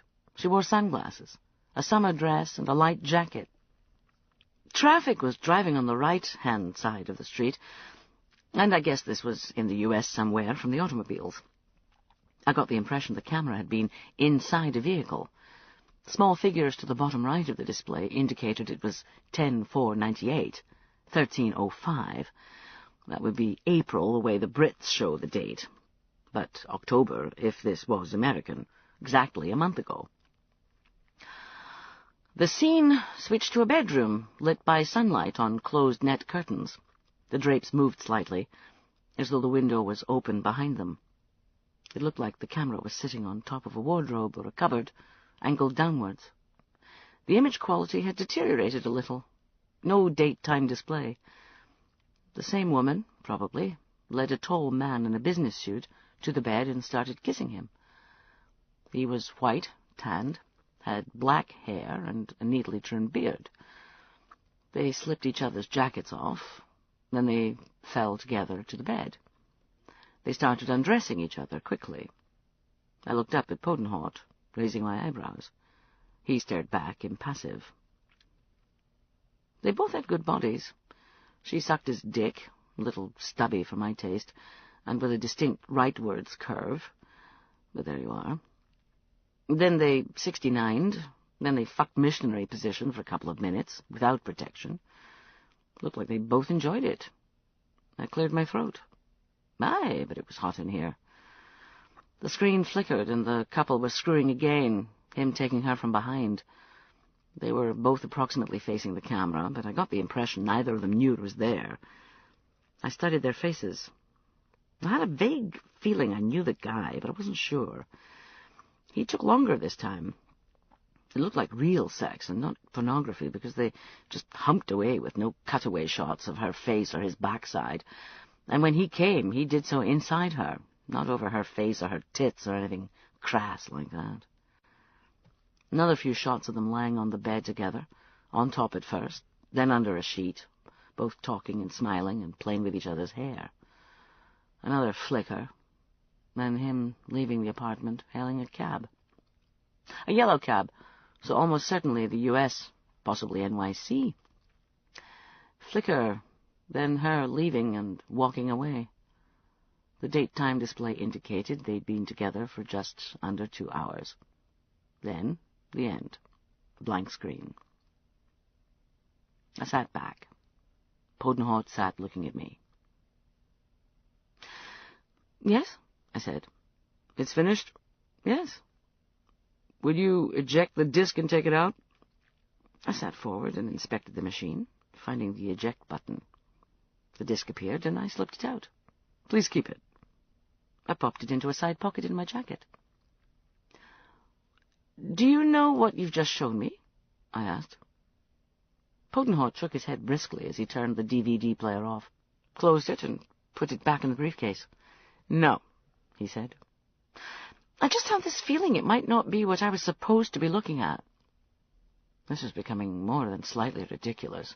Podenholt, with his fancy helicopter, and his Hollywood villain briefcase, and minuscule sat phone, and spanking new DVD machine, coming all the way out here just to show me a few minutes of amateur porn. At least he had the decency to look confused. "What?" he began, then frowned. I believe you were expected to recognize a person." I thought back to the guy in the bedroom. Did I recognize him? I didn't think so. I shook my head. "You're sure?" Podenholt sounded worried now. "I may forget a face. I never forget a... Never mind." Podenholt held up one hand. "Would you wait a minute?" He moved about 10 meters away through the pale grey fronds of the hanging wires. He stood with his back to me and tried to use the sat phone. It didn't work. He shook it, which was, somehow, an encouraging thing to see, then tried again, once more fruitlessly. "You'll probably find you have to go outside," I called over to him. He looked at me. "Satellite," I said, pointing upwards. He nodded once and headed for the line of windows. He stood in the sunlight, talked briefly, and then started waving at me, motioning me to join him. I left his briefcase where it was and strolled out. He handed me the phone. He was really quite sweaty about the face now. "Catherine, Mr. Hazelton." He laughed. "Ah, the best laid schemes, eh?" "Gang after glee," I agreed. One should not make too many assumptions. You aren't just teasing poor Adrian, are you? You really didn't recognize anyone in that little film?" Did I see what I was supposed to see? A man and a woman having sex in a hotel, yes. I smiled at poor Adrian, who was dabbing at his forehead with a handkerchief. "I see. Well, no, I really didn't recognize either of them." "How embarrassing, after all that secrecy."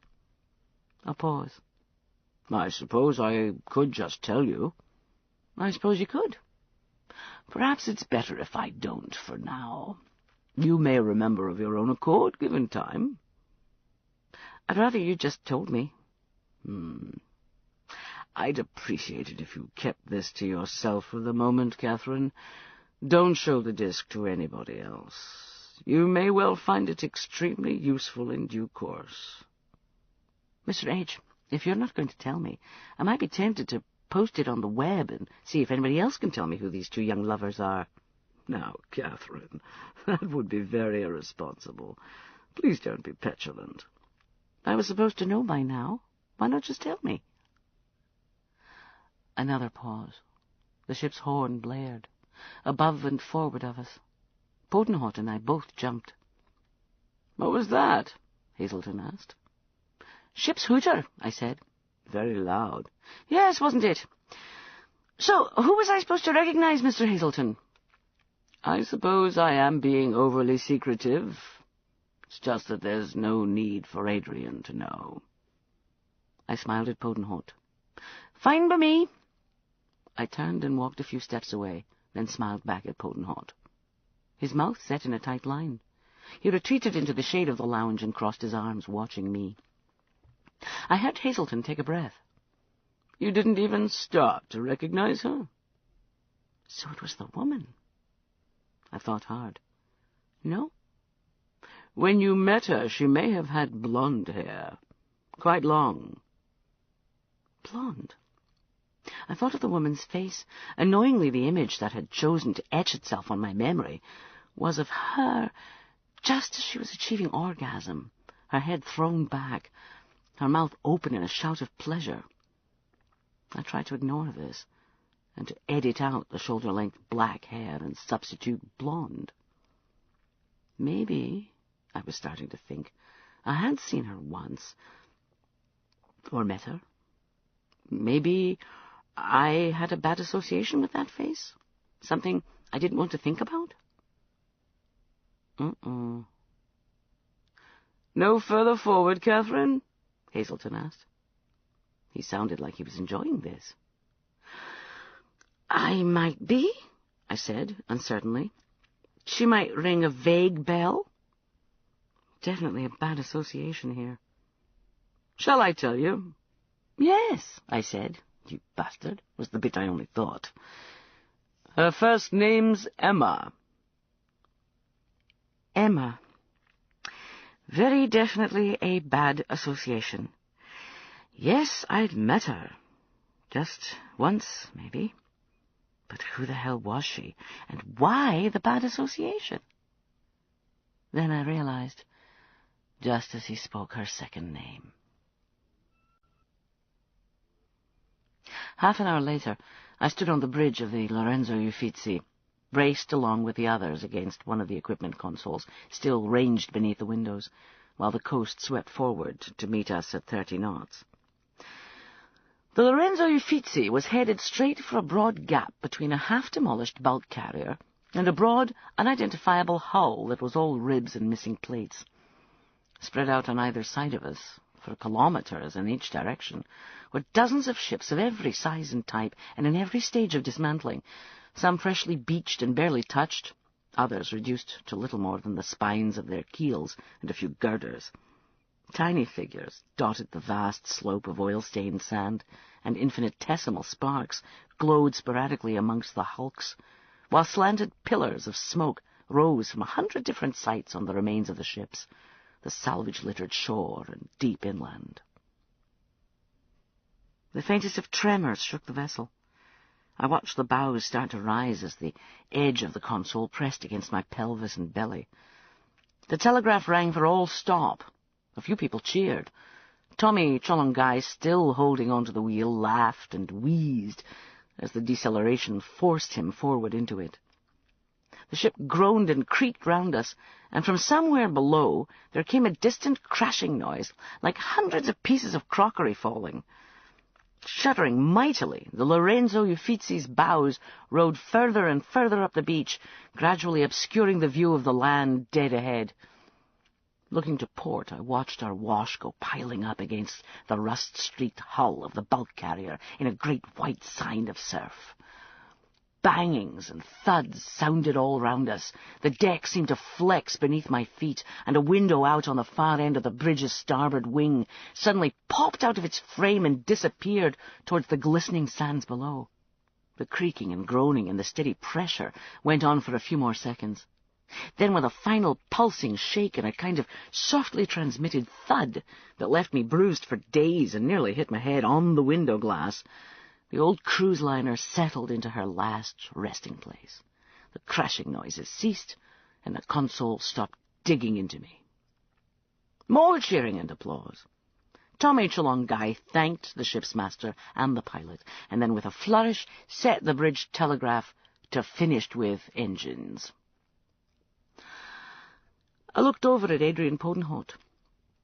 who had decided to stay aboard for the beaching, but had looked distinctly green round the gills for the last 10 minutes or so. Calm seas or no. Still clutching his briefcase, he smiled wanly. I smiled back. As I smiled, I thought, Emma Buzetsky, because that was her name. Buzetsky is her second name, Hazelton had said on the satellite phone, half an hour earlier, just before he rang off.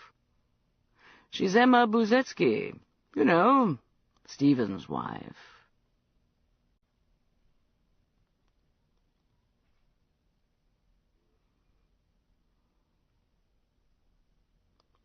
Chapter 7. Instant Message Transmission. Just had a horrible thought. You had a dream where you woke up and somebody had removed all your teeth last week. Michael, I have some bad news for you. No, I'm serious, but it's about that. You recall the party I was going to see on the morning after that happened? Yes, what about him?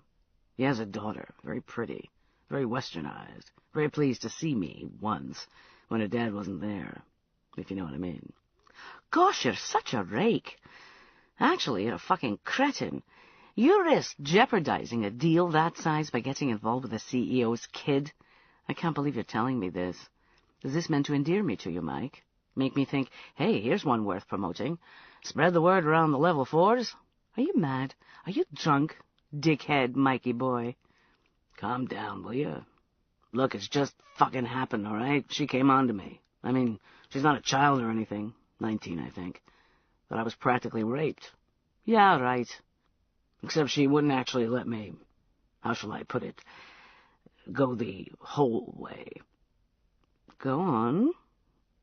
I used my mouth. See a problem, a worry. Except what was done to you was done at this end, not at that end. Of the journey, I mean, not your bod. Still, I mean, don't you think? You said the party concerned wasn't too bothered about your lack of dentition. Quite unfazed. Bad sign. Think back to your previous few encounters with him, post your tryst with his little girl. How was his attitude then? Well, frostier, maybe. I remember talking about that. It felt like we'd slipped back a rung or two in the negotiations. Thought it was just a ploy. But he was always really polite to me. I mean, really. You idiot. So he's frosty, then you lose half your teeth, and he's the one wreathed in smiles. Didn't you ever suffer because of somebody?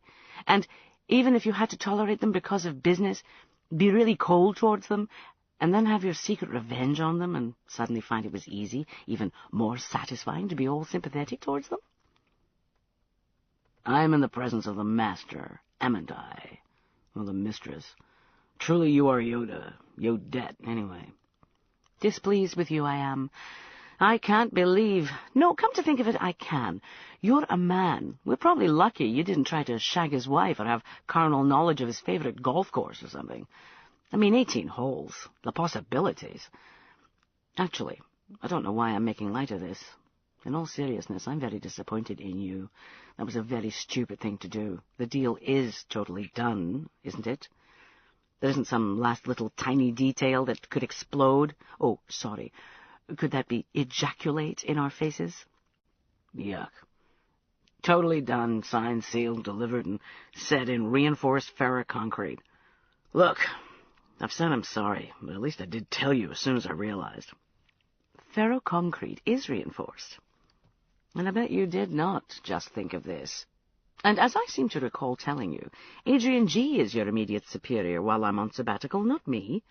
Plus, I just scrolled back through all this, and you have not said you're sorry. All right, I'm sorry. Really.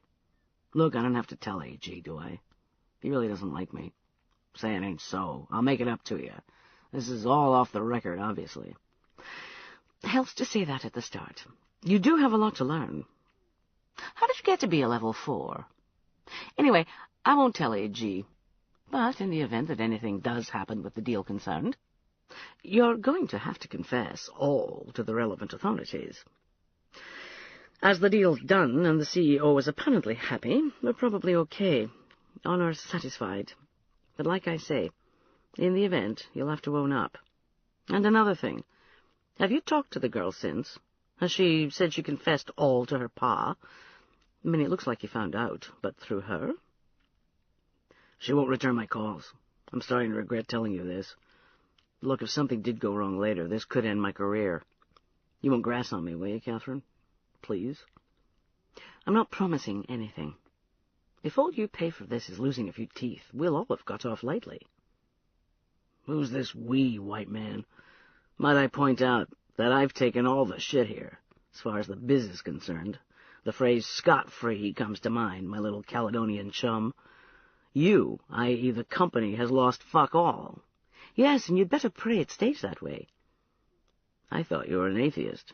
It's just a form of words. Don't get hot under your dog or any other collar. Where the hell is your arse, anyway? Home, in a dark and rain-swept Chelsea. You? I'm in Karachi, at a quandary. Oh, isn't that the new Toyota? Never mind. You should be asleep. Do try not to fuck up any more important mega deals or lose any major body parts while in the land of Nod. Make it so, number one. Oh, I forgot. Adrian G. changed story again. Apparently, it definitely and definitively was not our large, secure friend, Mr. Walker, he saw in that taxi the other day. My fault for getting totally the wrong end of the stick, allegedly. Just thought I'd tell you. Right. So now we know. Night. And then again, night. End of transmission. We'd been lifted off the Lorenzo Uffizi by the helicopter from Tommy Cholongai's yacht. For a while I'd wondered whether we'd be taken straight to the yacht, and never set foot on the sands of Sonmiani Bay, but we did. Plucked from the deck and lowered to the beach in groups of 4, and stood in the shade of the enormous stem of the old liner, while Mr. C. glad-handed the bossmen of the shipbreaking concern that would be scrapping the vessel. Even while we stood there, the water still drying on the vessel's patchy red hull-bottom paint and draining from the weeds and encrusted growths that had accumulated under the waterline since our last scraping. A squad of little men and skinny boys pushing oxyacetylene cylinders on trolleys came jogging past us. They split into groups of 2, stationed every 100 feet or so down the length of the hull, exposed above the now retreating tide, ignited their torches, flipped dark goggles down, and started cutting into the ship's plates to form a series of beach-level doors. The Pakistani bosses were all smiles and politeness, and invited us to take tea in their offices further up the beach. But I got the impression they just wanted rid of us, so they could get on with the job of taking the ship apart. Mr. Cholongai declined their offer gracefully, and we were all ferried out to the yacht in the Little Hughes, apart from Adrian Podenholt, who was picked up by his fancy belle with the retractable undercarriage, the swine. There was a feast arranged on board the yacht, and something of a party. The Lorenzo Uffizi's captain and first officer, and the local pilot, received presents from Mr. C. They didn't unwrap them, but they seemed very happy with them all the same. Gorgeously attractive Malay girls wandered the teak decks and main lounge, serving cocktails and seafood. Mr. Podenholt did not stay long, Tommy Cholongai observed, joining me at the port deck rail. Most people were either in the air-conditioned lounge or on this side in the shade. Even in the shadows, with the gentle breeze produced by the yacht heading parallel with the coast towards Karachi, it felt fiercely hot and humid. "A man with a mission," I said, and sipped my margarita. "A present, I understood." He held a glass of iced coffee. "Yes," I said, aware of the weight of the disc in my jacket pocket. "From Mr. Hazelton, it would be obvious to infer," Cholongai said, nodding thoughtfully. He smiled. "Forgive me if I'm being too nosy, won't you?" "That's all right. Mr. Podenholt was delivering something Mr. Hazelton thought I ought to see. I take it you weren't aware of what it was?" "Indeed, no. Mr. Podenholt's visit was as much a surprise to me as it was to you." He glanced at me. "It was a surprise to you, wasn't it?" "Yes." "I thought so." He looked out towards the shore. We'd left behind the last of the scrapped ship's ragged outlines a few minutes ago. The thin, dark line of mangrove trees had replaced the tawny sands. "Of course," he said, "given what I have told you about today, and given that the Level 1 executives all know of this matter, there is bound to be, how would one say it, some jockeying for position." "I think I'm starting to appreciate that, Tommy." "We shall be staying in harbour in Karachi for a day or two. I have to entertain various worthy but not very sparkling industrialists this evening. You are certainly invited, though I think you might be bored. However, I would be honoured if you would join me for lunch tomorrow." "If I have time to do a little shopping when we get ashore, I'll happily join you for both. Boring industrialists hold no terror for me, Tommy." Cholongai looked pleased. He glanced at his watch. "It would be quicker to send you ahead in a helicopter." "Oh," I said. "Good." Having been met by Mo Meridalawa at the airport and transported across the ocean of poverty that was Karachi to their archipelago of shops where serious money could be spent, I had time to buy a new frock, a satellite phone, and a DVD player. "Hello? Mr. Hazelton?" "Yes? Who is that?" "Catherine Tellman." "Well, hello. Have you a new telephone, Catherine?" "Yes, a satellite phone. Thought I'd test it out. This is my first call." "Oh, I suppose I ought to feel honoured, oughtn't I?" "You rang off rather abruptly yesterday." "Did I? I'm sorry." "Why did you want me to see that, Mr. Hazelton?" "What? The scene in the hotel? Oh, I thought it might come in useful for you." "It's blackmail material, Mr. Hazelton." "It could be used as such, I suppose. I hadn't really thought of that. You weren't thinking of using it as such, were you?" "Why should I use it at all, Mr. Hazelton?" "Well, that's up to you, Catherine. I simply thought to provide the material. How you use it is up to you." "But why, Mr. Hazelton? Why did you provide it?" "I'd have thought it was rather obvious, Catherine. So that you would feel beholden to me. So that you would be well-disposed towards me. It is a gift. I'm not asking for anything specific in return. But I know about the task that Tommy and Jebbet will have outlined to you by now, and it is a very important one for the company. That will make you a very important person. In a sense, it already has, even if you have not yet come to a decision. Have you, by the way?" "Not yet. I'm still thinking." "That is sensible. It is a big step, a step that I, like the others, would like you to take. But you're right not to make the decision without serious thought. I'm sorry if I've given you even more to think about." "Did you set this up, Mr. Hazelton? I mean the filming?" "Not I. You might say that the material fell into my hands." "And why do you think that I, in particular, might be interested in it?" "Catherine, it's not exactly common knowledge, but I think I know how you feel about Mr. Buzetsky." "Oh, you do you?" "Yes. I like Stephen, too. I admire his integrity, his principles. It would be a pity if those principles were founded, as it were, on false premises, though, wouldn't it?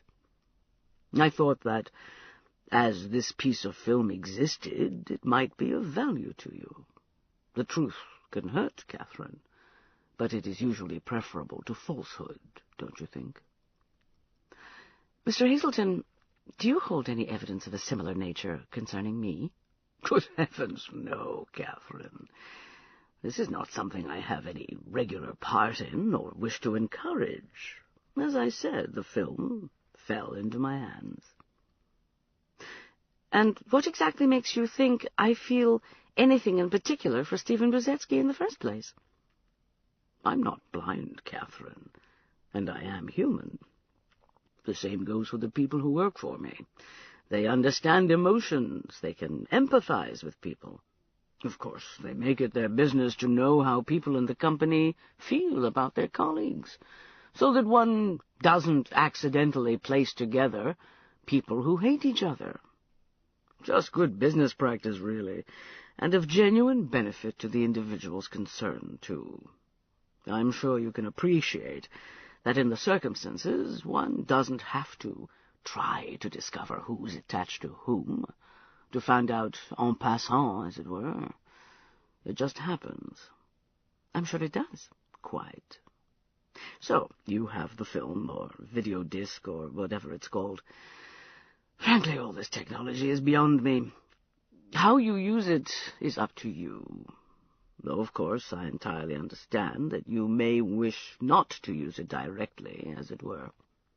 You may think it would be better if Stephen found out what has been going on without any reference to you, in which case I'm sure that a way could be found for him to discover the truth without you being involved in any way. All you would have to do would be to let me know. You make it all sound very reasonable, Mr. Hazelton.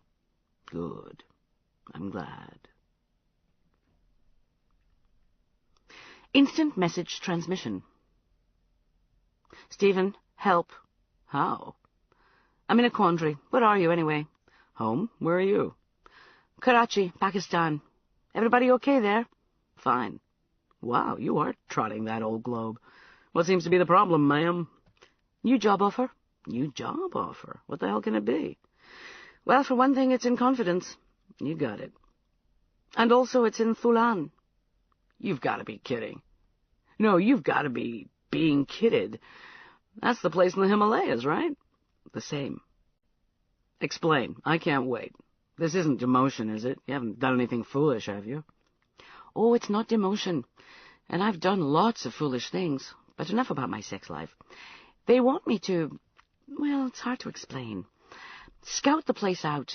I can't give you all the details, but they want me to settle there, live there, get to know the people, try and suss how they're going to react to future changes, anticipate their collective mood, I guess. Well, there's nothing there, is there? Mountains, lots and lots of mountains, and 900,000 people. How much can't you tell me? Rough idea. Promise it'll go no further. Shit. Well, it's important, and it would be good for my career, I'm told. But it's a totally radical change. It means giving up the way I live my life. It means giving up what I'm good at, job-wise. It means giving up seeing my friends as much as I do at the moment, and that's already barely enough. With the job, I don't know I'd ever be able to step back into it. I mean, what I do now is all so techy, and it's all moving so fast I probably can't leave it for more than about, you guess, maybe a year? 18 months max, and everything I know will probably be obsolete. What they're proposing is, well, big, so it'll easily go over that 18 months. Cutting to chase, the point is, this is one of those warning, not undoable decisions. Lordy mama. Don't know how to advise. Sounds like only you are in possession of the full facts. Wish same could be said for my faculties. It can. What's your gut feeling?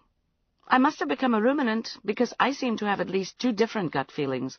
One says, fuck it, take it. Other just scrunches up into a little ball in corner and squeals, no, no, no, no, no. But which is the real me?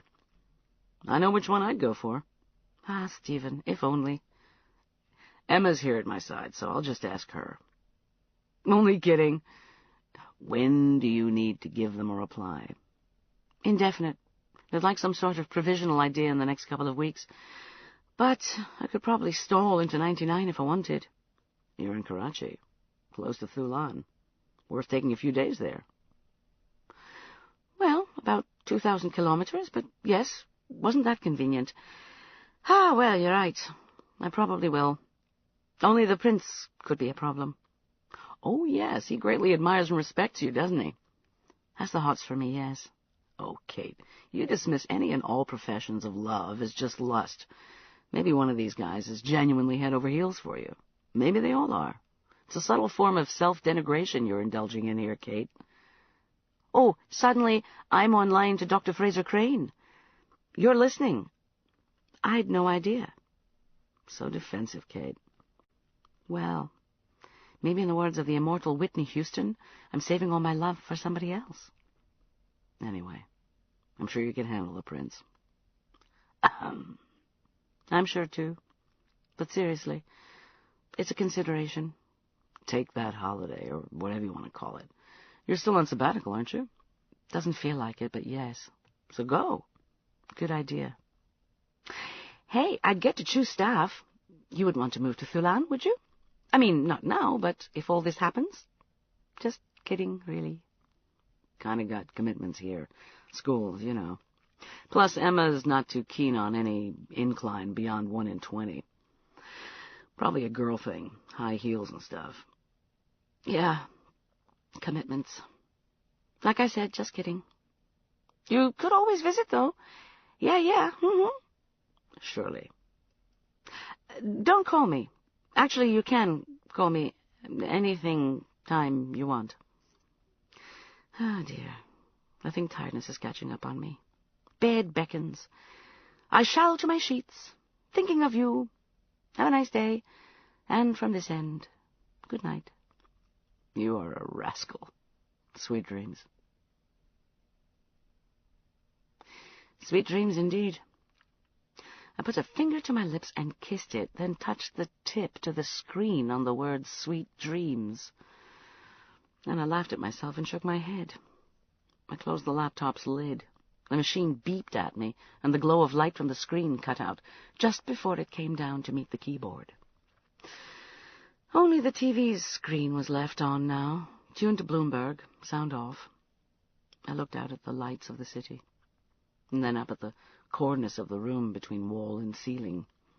Everything was built in, nowhere to just plonk a camcorder. Come to think of it, it had probably been something more sophisticated that had spied on Mrs. B and her lover. You could put a camcorder lens into a pair of glasses these days. So maybe the camera had been concealed in a smoke alarm or something, and the rest of the mechanism housed somewhere its bulk didn't matter. I lifted the laptop's lid up again. The screen flicked back on. I looked at the last few lines we'd exchanged. Commitments. Oh, Stephen, I whispered, what am I to do? The DVD player was still in its box.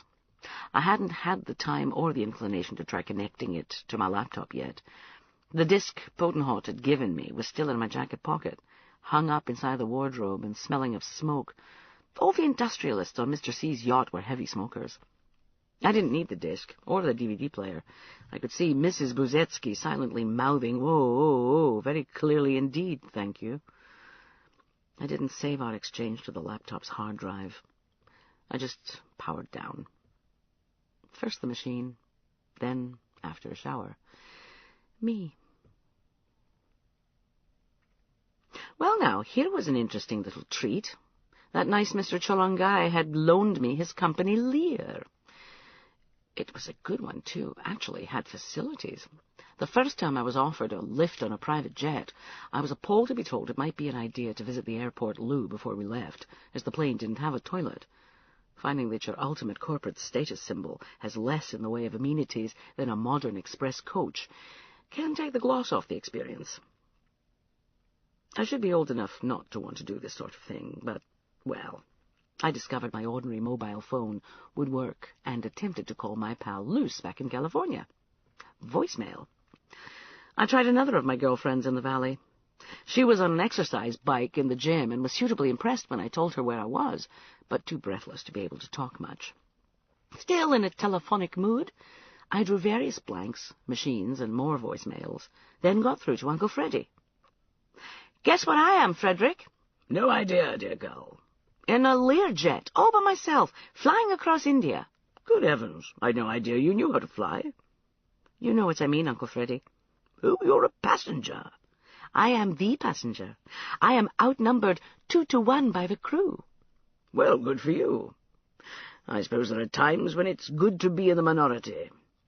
"Oh, really? Name one other." Troilism?"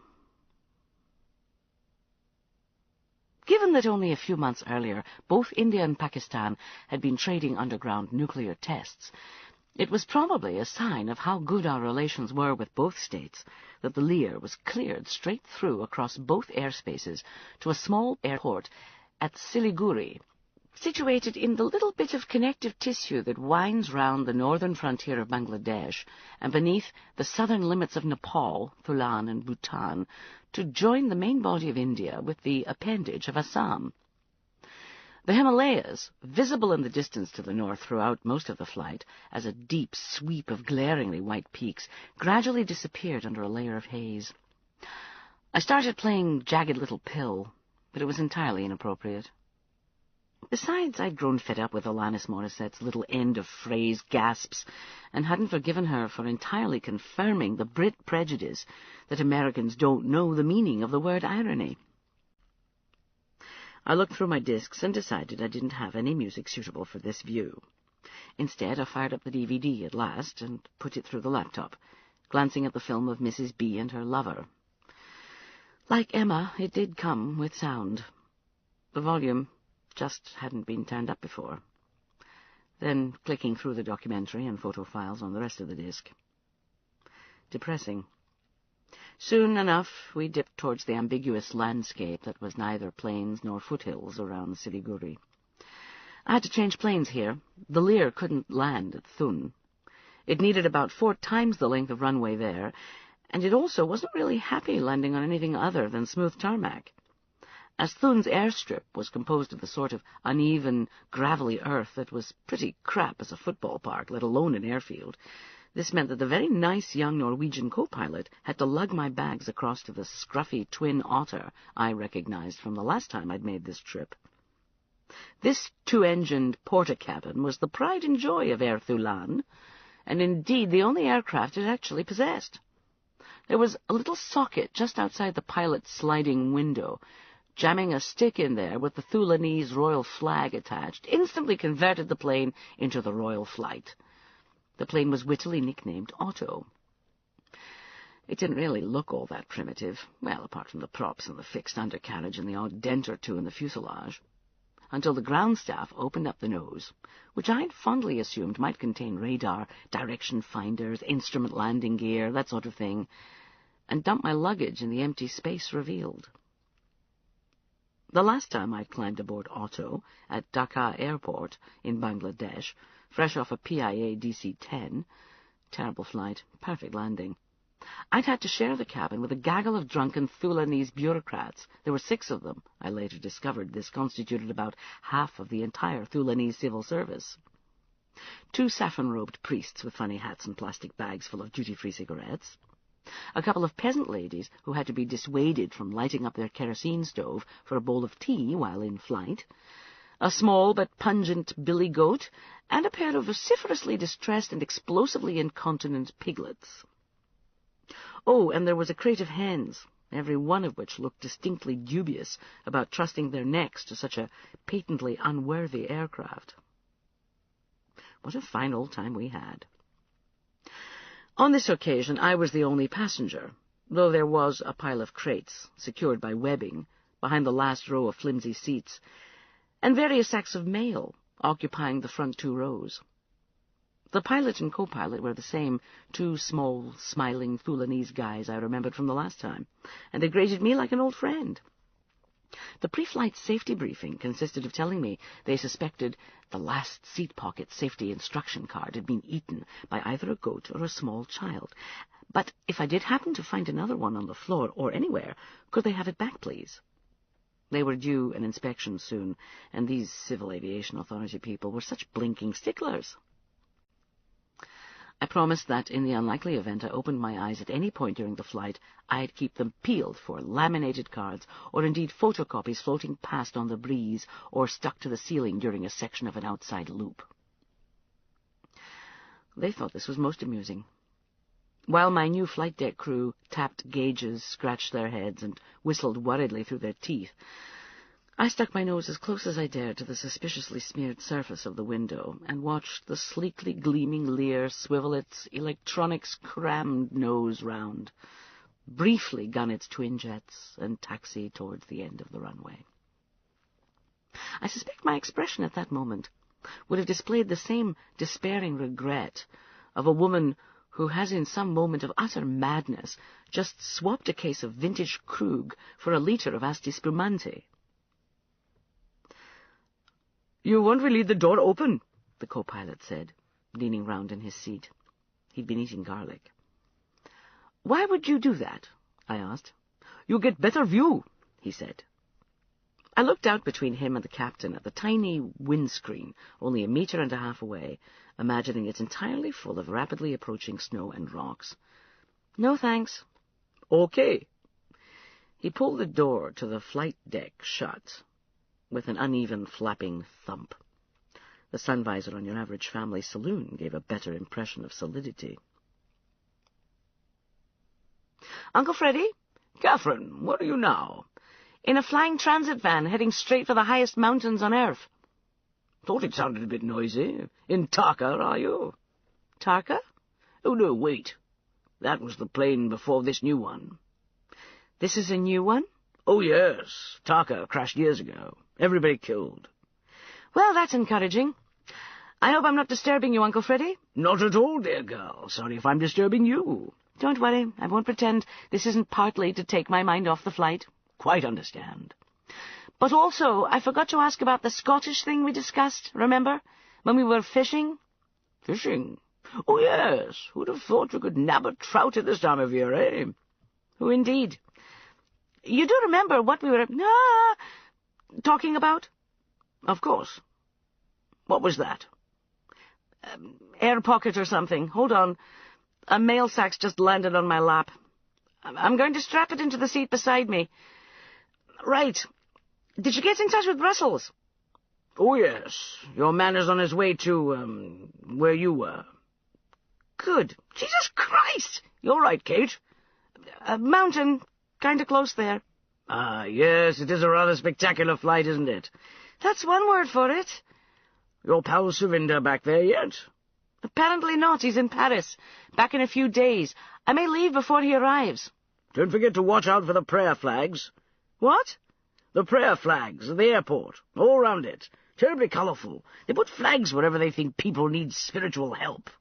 "Really?" "Still, it's true what they say, isn't it? You're more likely to be killed in a car than a plane." "Not when you're in the plane, Uncle Freddy." "Oh, well, I suppose, if you're going to look at it that way." "Right. Just thought I'd check. How are things in Yorkshire?" "Bit rainy. GTO needs a new big end." "Does it? Right, okay." "You sound a bit tense, old girl." "Ha, really?" "Try having a snooze." "A snooze?" "Works wonders. Or get absolutely filthy drunk. Of course, you have to do that a good while before the flight." "Uh-huh." "Yes, equip yourself with such a bloody awful hangover that a fiery death in the mangled wreckage of an aircraft seems like a merciful release." "I think I'm going to ring off now, Uncle Freddy." "Right you are.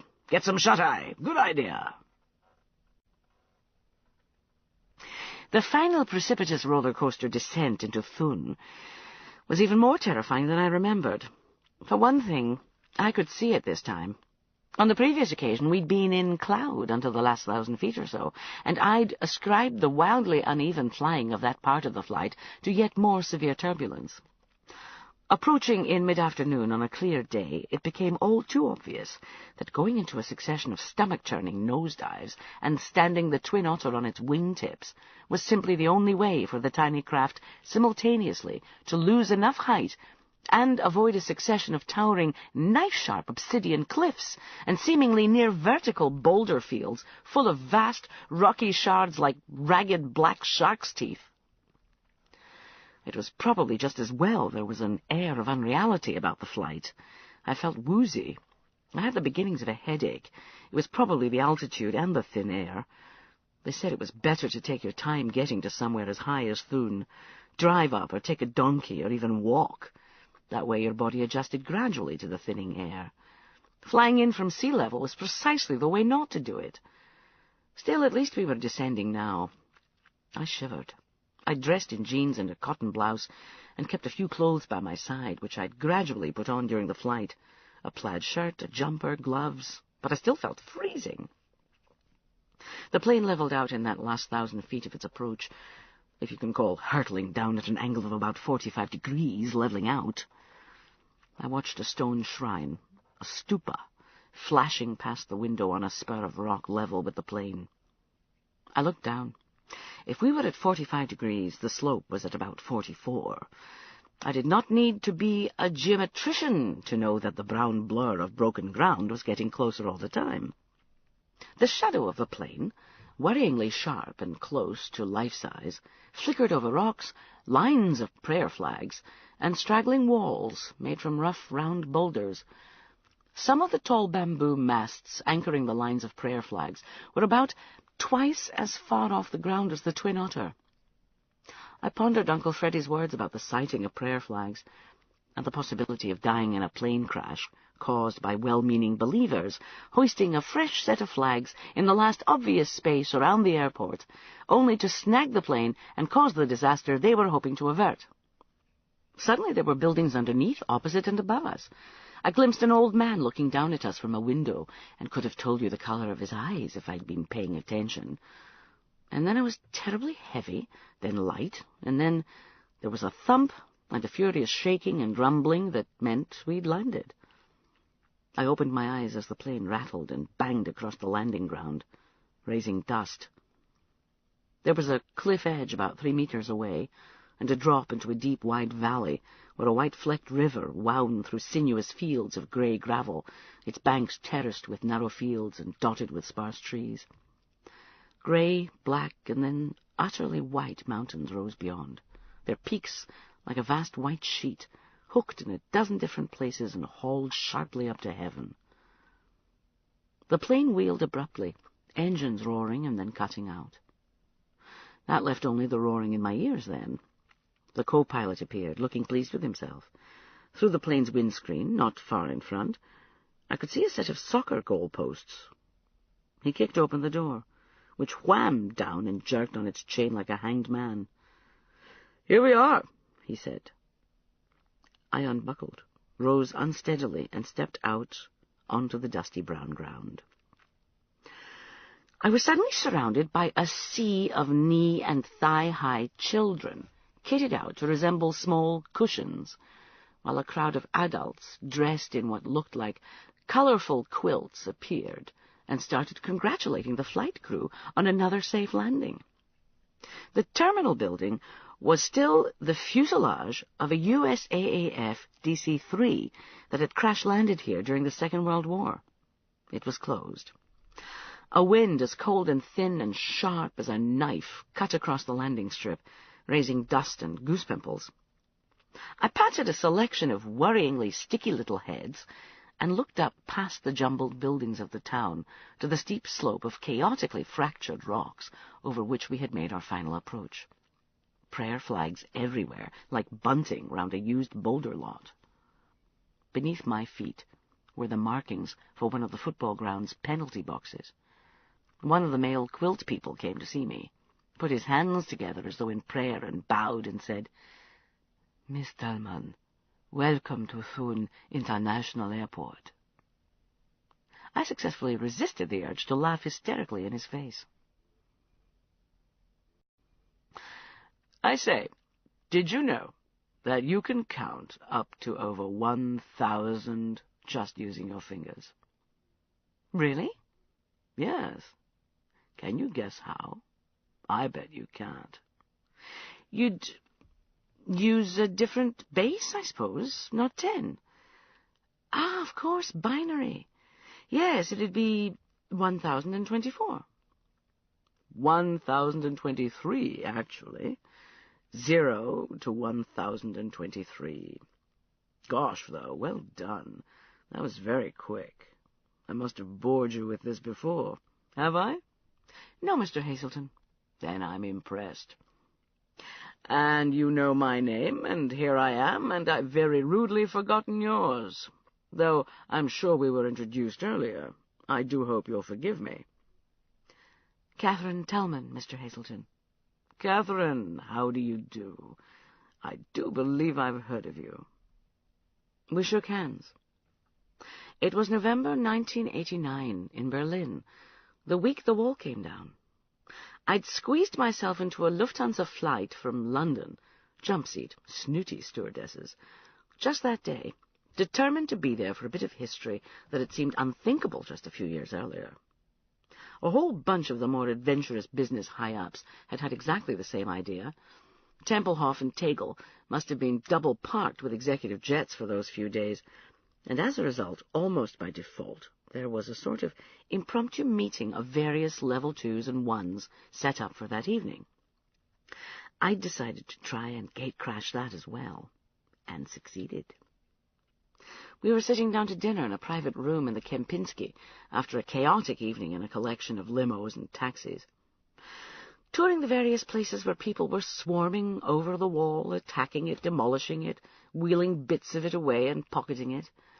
Everybody was a bit drunk, and I suppose infected with the heady, almost revolutionary, make that counter-revolutionary atmosphere of that particular time and place.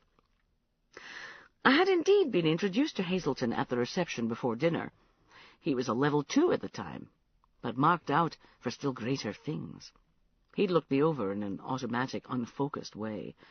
I was 29, already a 4, thanks to my inspired guesses about computers and IT. I looked pretty good, better than I had at 19.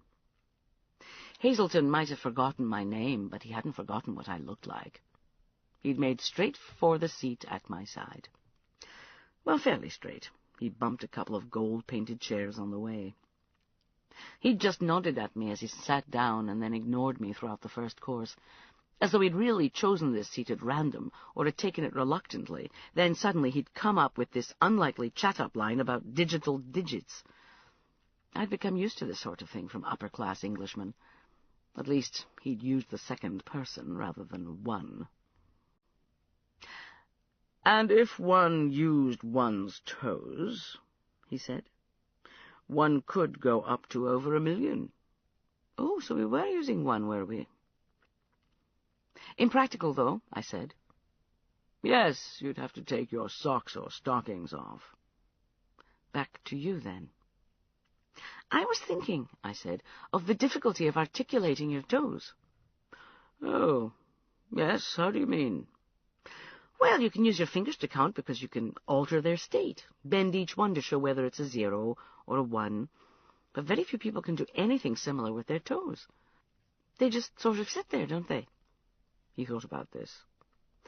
I can put my little toes over the ones next to them. Really?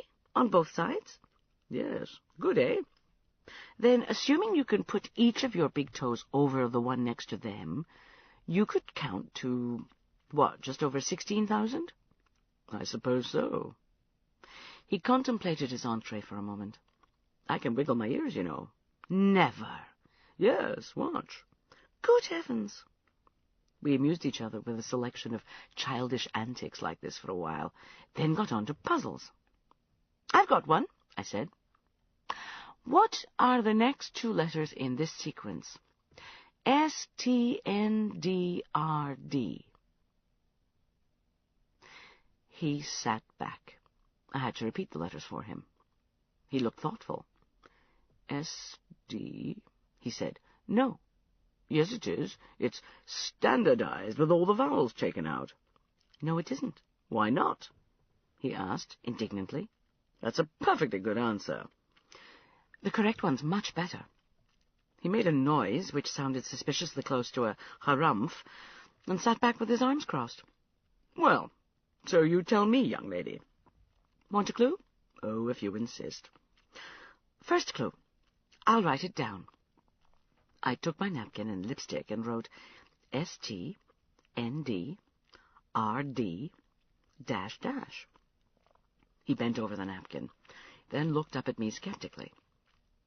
That's a clue? The gaps, the spacing, that's the clue. He looked unconvinced. He carefully extracted a pair of half-moon glasses from his breast pocket and put them on. He peered at the napkin over the top of them. Want another clue? Wait, he said, holding up one hand. All right, he said, eventually. Second clue. It's a very simple sequence. Really? The simplest. That's your third clue. Actually, it's your fourth clue, too. And I've already given you the answer. Uh-huh. He gave in at last. Well, I think the answer is S.D., and you're just being a tease, he told me, folding the glasses and putting them away. The answer is T.H. He looked at the napkin. I wrote the last 2 letters into the space. No, he said, I still don't see. Watch. I wrote a large 1 in front of the letters S.T. I didn't need to add the 2, the 3, or the 4. Ah, he said, nodding. Very clever. Haven't heard of that one before. You wouldn't have. I made it up myself. Really?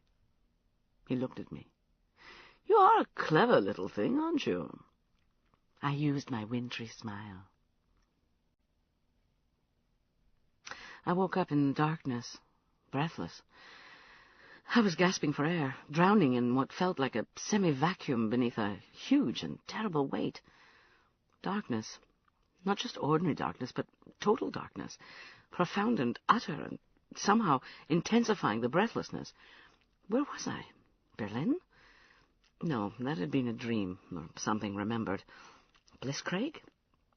Chilly enough for one of the turret rooms. I looked for my watch. The bed felt small and cold and odd. Nebraska? The air outside the bed, as well as feeling absurdly cold, didn't smell right. The bedclothes were far too heavy. My breath hurt my throat. There was a very strange smell in the air. Where the hell was I? I extended my left hand and found cold, stone-solid wall. I reached up and touched wood. I saw a small, glowing circle nearby on my right and leaned across to it. It felt like I was wearing all my clothes. My fingers closed round the watch. It felt very cold. According to the Breitling, it was 4:15. I tried to remember whether I'd reset it for the right time zone. Clattering across an uneven wooden surface, my fingers encountered the familiar lumpy shape of the Netsuke monkey figure, and then the ribbed casing of my little flashlight. I clicked it on. My breath smoked in front of me. I was in some sort of bed alcove. The ceiling of the room was painted bilious yellow and livid green. A row of demonic faces glared down at me, painted red, purple, black, and orange. Their brows were arched, their ears were pointed, their eyes were huge and glaring, their moustaches were curled like waxed black hooks, and their fang-like teeth were bared behind snarling carmine lips, under cheeks as round and green as avocados. I stared at them. The little aspherolux threw a tight, even spot of light. The spot was shaking. I must still be dreaming. I really needed to get back to sleep properly and wake up again. Then I remembered. Thulan. I was in Thulan, in the capital city of Thun, in the Palace of 1,000 Rooms, which had exactly 61 rooms. The bizarre painted wooden heads were there to ward off demons while the honored guests slept. There was no light because A, it was night, B, there was no moon, C, the room's window was covered by both curtains and shutters, and D, the palace electricity generator shut down at midnight when the prince was in residence. At other times, like now, it was turned off at sunset. I was cold, because I was in a place where central heating meant having a full stomach. I was breathless because I'd come from hot and humid sea level yesterday morning to 9,000 feet by tea time. By the side of the bed, there was a small oxygen cylinder and mask, just in case. No TV, of course. I remembered the airstrip, being welcomed by a polite little quilted Thulanese guy of indeterminate age called Langton something or other, walking with him at the head of a procession of adults and chattering children, and being shown around the ramshackle town, entering the palace complex through brightly painted wooden gates, and having a tour of its impressive staterooms, before sitting down to dinner at a long table with what looked like a bunch of monks dressed in primary colours, none of whom spoke English. I'd sampled various consistencies and hues of beige food, drunk water and fermented milk beer. Then suddenly it was dark, and apparently it was time for bed. I'd felt wide awake, bewildered, dizzy, not connected to the world, but wide awake, until I'd seen the little cot bed, and then I'd suddenly conked out. I clicked the torch off. My feet felt down to the bottom of the bed and touched the cork-stoppered china hot water bottle. It was still warm. I hooked it with one foot and brought it up towards my bum as I curled up again and closed my eyes. Why had I been dreaming of Berlin and Hazelton? Because I'd been talking to Hazelton the day before, I supposed. Because that dinner was the first time we'd exchanged more than a few words. Obvious, really. Except that it wasn't. Some bit of my brain didn't like this explanation and kept insisting there was more to it. I put it down to lack of oxygen. Hazelton had felt my knee beneath the table later and insisted he would see me back to my room that evening. I'd run away. Why couldn't I dream of Stephen? Stephen, married to Emma. Emma who went, oh, oh, oh, in total silence. Emma, who was having an affair with Frank Erickson, a corporate lawyer for Hergé Corporation, who lived in Alexandria, Virginia, with his wife Rochelle and 3 children, Blake, Tia, and Robin. He and Emma had met in various hotels within the D.C. Beltway, usually around lunchtime, and had managed 2 weekends together, one in New Orleans, when he was attending a convention and she'd claimed to be visiting an old school friend, and one at the Farrington House, an elegant country inn tucked away in the woods near Pittsburgh, North Carolina. I had the zip code and the telephone number for the inn. I even knew what they'd had to eat for dinner on the Friday and Saturday night, and which wines they'd chosen to accompany their meals. I could have called the place up and asked them to reserve the same suite and put a bottle of the same champagne on ice. There were no videos of their tryst there, but I had a scanned copy of the bill. The DVD Podenholt had given me contained photographs of that bill, various restaurant checks, all matched to still photos or other short pieces of video of the adulterous couple in those restaurants, receipts for flowers to be delivered to Mrs. Buzetsky's office in the graphic design company she worked for, a receipt for a $500 negligée in Mr. Erickson's name, which I suspected his wife had never worn, and a whole variety of other bits and pieces of film and documentation that chronicled their affair in excruciating detail. The film of them fornicating in the D.C. hotel room, the Hamptons Hotel Bethesda, room 204 to be precise, was just the cherry on the cake.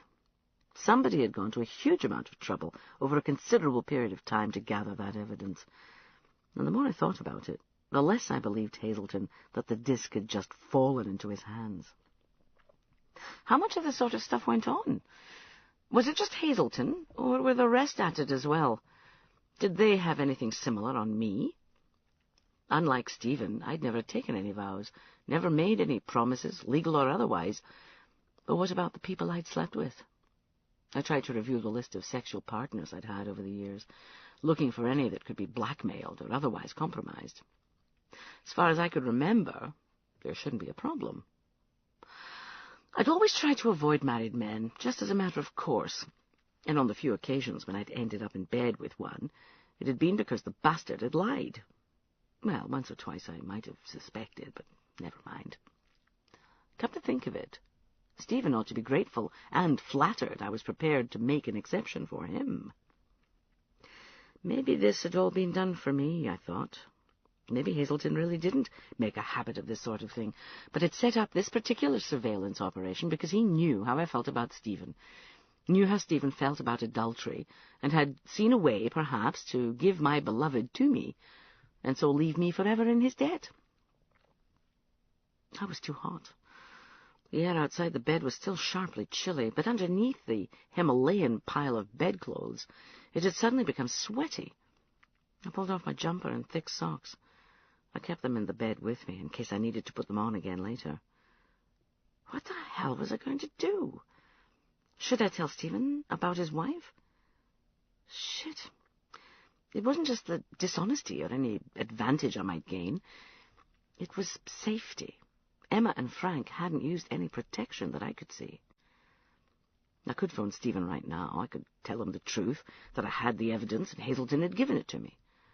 That was the most honest course, the sort of thing you could imagine justifying in court. But if I did, maybe he would blame me. Maybe he'd stick by her. Maybe he'd think I was just trying to wreck his marriage. No win. Or I could, even more easily, because it would take a single sentence with no angst, no trauma involved, ring Hazelton and say, okay, do it, let it happen. Let Stephen find out the truth and see what he did next, hoping that he'd turn to me sooner or later. Maybe even arrange to be nearby when he heard the news, and so be the most obvious shoulder for him to cry on, up my chances at some little risk. Or do nothing. Maybe he'd find out anyway. Maybe Mrs. B would be discovered some other way. Or Mrs. Erickson would find out and tell Stephen. Or Mrs. B would grow tired of living a lie and announce she loved somebody else and wanted a divorce. Hell, she knew a good lawyer. That was the best outcome. Doing nothing and still coming out ahead. A low reading on the guiltometer.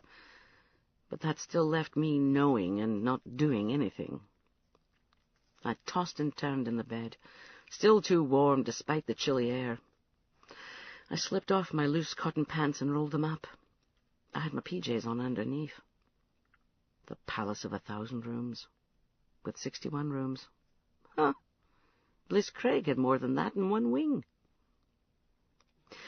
That would be the other reason I'd recalled my first proper meeting with Hazelton and the thing about counting to 1,000 on your fingers. The Palace of 1,000 Rooms was called that because whoever had first built it had counted in base 4, not base 10, so that if you chose to translate it that way, and they had, their 16 was our 100 and their 64 was our 1,000.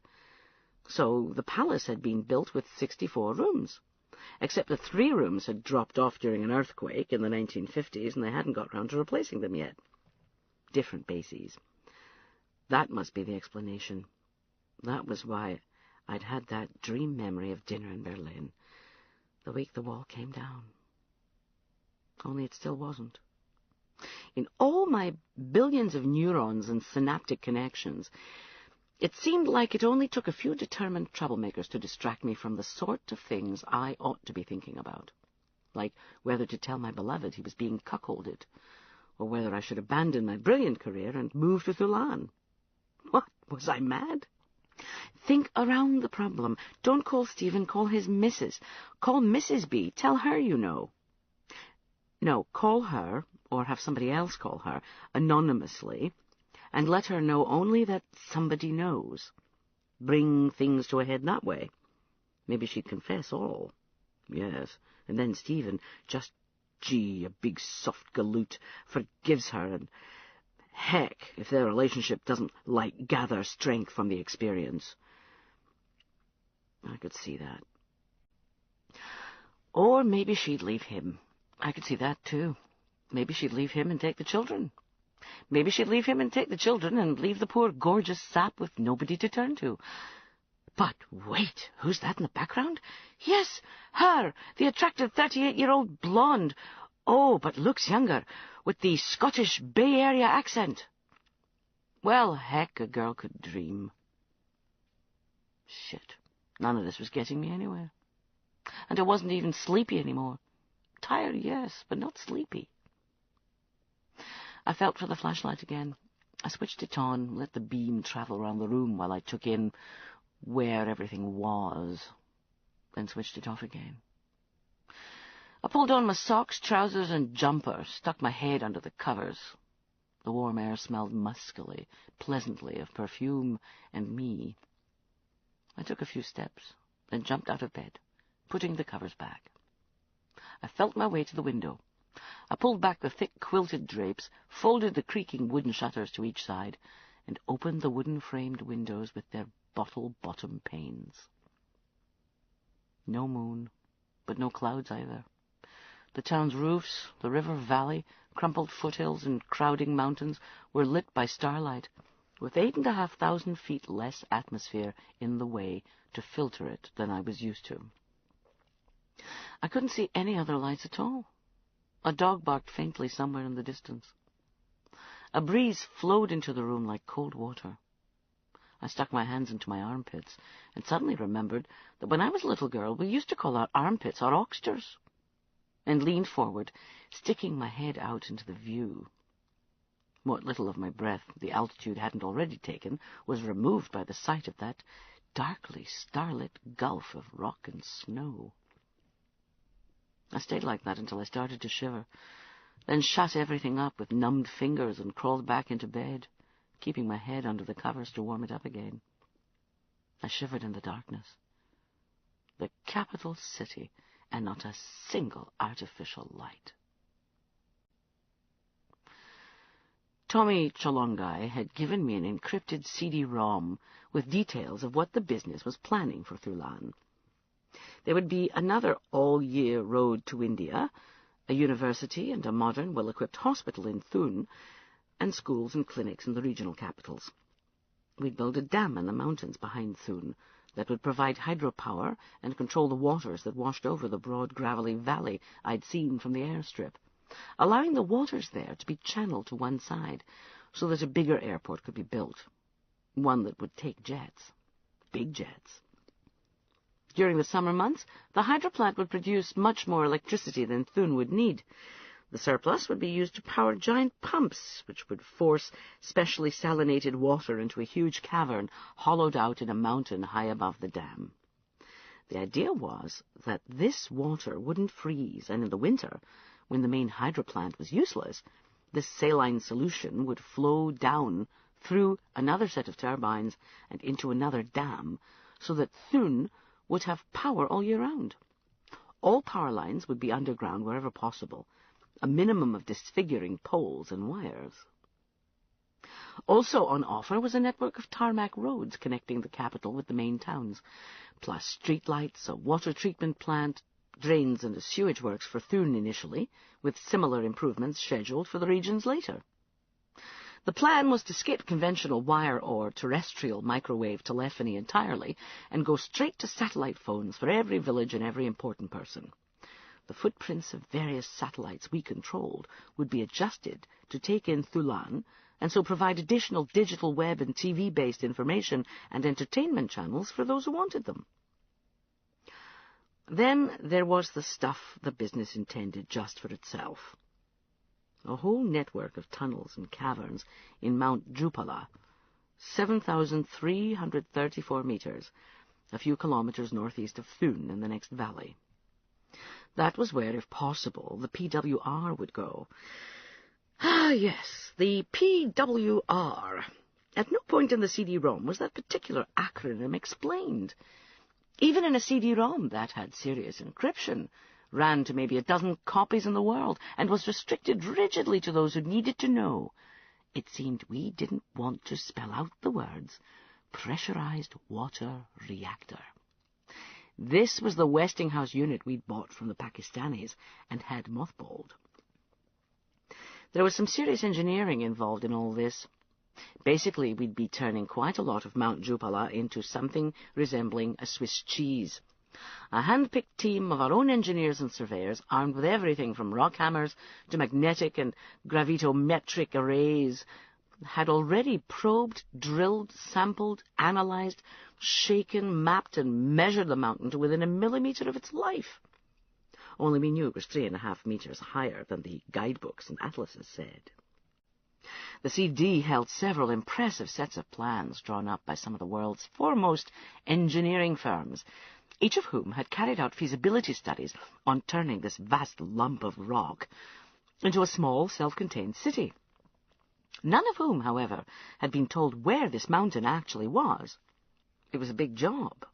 We'd be buying a couple of specially modified Antonovs to move all the heavy plant and machinery in. We reckoned we'd built up a fair knowledge base concerning heavy engineering in extreme cold, thanks to our Antarctic base. But even so, the whole Mount Jupala project might take a couple of decades, just as well, we thought, long-term. Was any of this something I wanted to be part of? Were we doing the right thing in the first place? Was the whole Thulan venture just a huge act of hubris by billionaires with a bee in their bonnet about having a seat at the UN? Did we have any right to come in here and take over their country? In theory, we could build our new HQ with almost no impact on Thulan. There was a contingency plan for building the new airport in the same valley as Mount Jupala.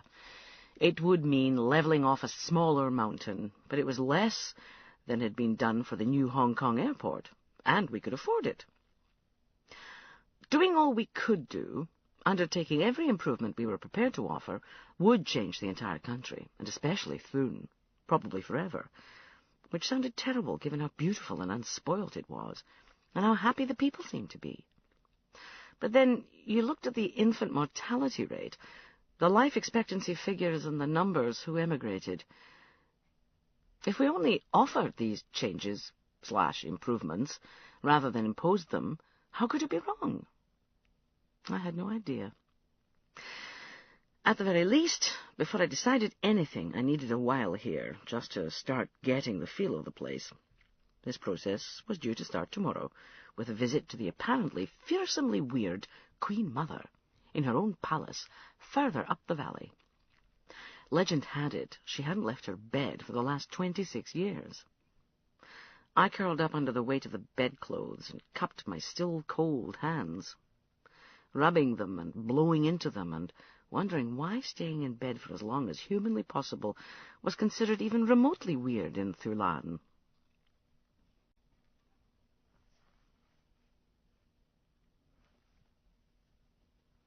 Chapter 8. You rise with the sun in Thulan, the same as any place where artificial light is still a novelty, I suppose. I woke to find a little fat, quilted lady bustling round my room, slamming open the window shutters to let in some eye-wateringly bright light, talking away either to herself or possibly to me, and pointing at the washstand, where a large, gently steaming pitcher now stood beside the inset bowl. I was still rubbing my eyes and trying to think of something rude to say, like, "When were your people thinking of inventing the door lock, or even the knock?" when she just bustled straight out again and left me alone and grumpy. I washed with the warm water in the bowl. There was a bathroom down the end of the hall, with a large fireplace in one corner, and a rather grand, scroll-topped bath on a platform in the middle of the room.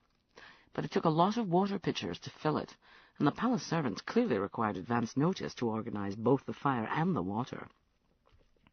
Technically, my room was en suite, if a cubicle the size of a telephone box with the end of a pipe sticking up between two shoe-shaped tiles counts as en suite. It was real toilet paper, but it was miniaturized and unhelpfully shiny. I flushed with the water out of the washing bowl.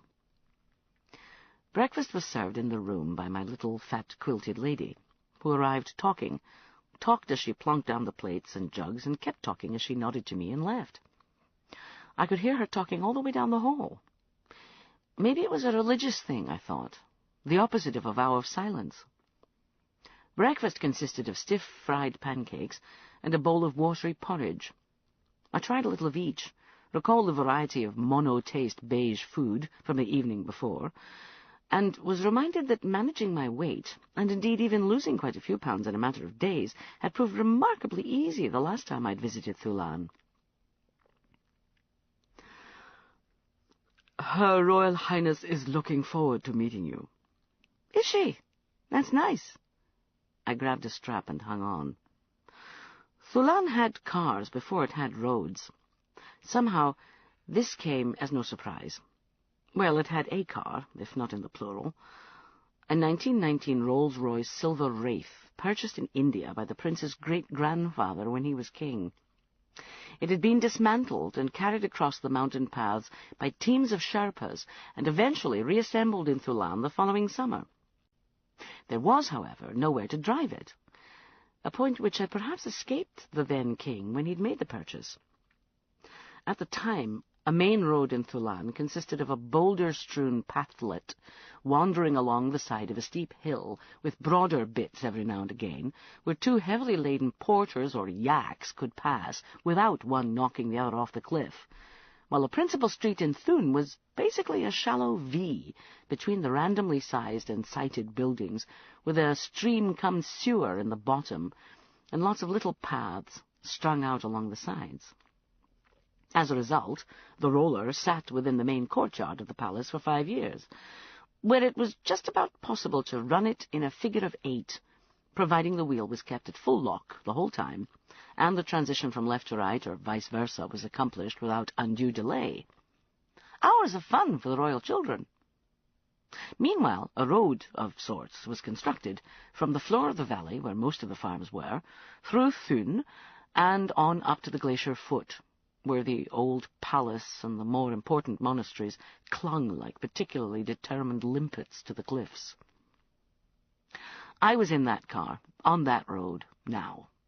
My driver was Langton Hemblue, the man who'd greeted me at the airstrip the day before and given me the rapid guided walking tour of the city and palace before abandoning me to the colourful monks. "You mustn't worry," Langton shouted. "About what?" "Why, about meeting Her Royal Highness." "Oh, all right, then." Well, I hadn't been. Langton caught my eye in the rear-view mirror and smiled in what was probably meant to be an encouraging manner. As far as I could tell, his title was Important Steward. I strongly suspected he'd never taken a driving test. It wasn't even as though there was no other motorized traffic around anymore. Registered in Thun alone, there were now at least 17 other cars, buses, vans, and trucks to have collisions with. Most brought in during the heady days of Thulan's motoring golden age, between the summer of 1989, when a supposedly permanent road had been completed direct from Thun to the outside world, and the spring of 1991, when a series of landslides and floods had swept it away again. There were a few more roads within the kingdom nowadays, and except in the depths of winter, when it was blocked by snow, or during the monsoon, when it tended to get washed away, you could drive from Thun down the valley through various other lower towns, then on down the course of the Kamalan River into Sikkim, where, season permitting, you actually had a choice: turn left for Darjeeling in India, or right for Lhasa and Tibet. There was still a track direct from Thun back over the mountains that almost encircled the capital, and which allowed a very determined driver to bring a four-wheel drive in over the passes from India. But even that meant sliding the vehicle across in a cradle slung under a wire hawser over the River Kunda. The roller bounced and lurched. I clung on. It felt very strange to sit in a car with no seat belts. Grab handles and straps didn't give even the illusion of safety. I'd dressed in as many layers of clothes I'd brought with me as I could. Even so, I was glad of the little wood-burning stove in one corner of the car's rear compartment. This looked like an aftermarket accessory, and I doubted the boys at Rolls-Royce would have approved, but it helped stop my breath freezing on the windows. I made a mental note to buy some warmer clothes in the afternoon, assuming I survived that long. The road which wound up through the capital consisted of big flat stones laid across one of the main V-shaped streets cum streams cum sewers. Langton had explained that as there was just the one main road, it had been designed to take in as many important buildings as possible en route, hence the tortuous nature of the course it took, which often involved doubling back on itself and heading downhill again to take in buildings of particular consequence, such as the Foreign Ministry, the important consulates. This seemed to mean the Indian and Pakistani compounds, an especially popular temple, or a much-loved tea-house. Most of the buildings in Thun were constructed, for the first 1 or 2 stories at least, from large dark blocks of rough stone. The walls were almost vertical, but not quite, spreading out at the base as though they'd started to melt at some point in the past. They generally looked worn but tended, and most had fresh-looking two-tone paint jobs, though a few sported patches and friezes of brightly painted plaster, depicting scenes from the Thulanese version of Hinduism's idea of the spirit world, which, from the gleeful illustrations of people being impaled on giant stakes, eaten by demons, torn to pieces by giant birds, sodomized by leering, prodigiously endowed yak minotaurs, and skinned alive by grinning dragons wielding giant adzes, looked like the sort of place the Marquis de Sade would have felt thoroughly at home in. The top stories were made of wood, pierced by small windows, painted in primary colours, and strewn with long prayer flags twisting sinuously in the wind. We skidded round a corner, and the Wraith's engine labored to propel us up the steep slope.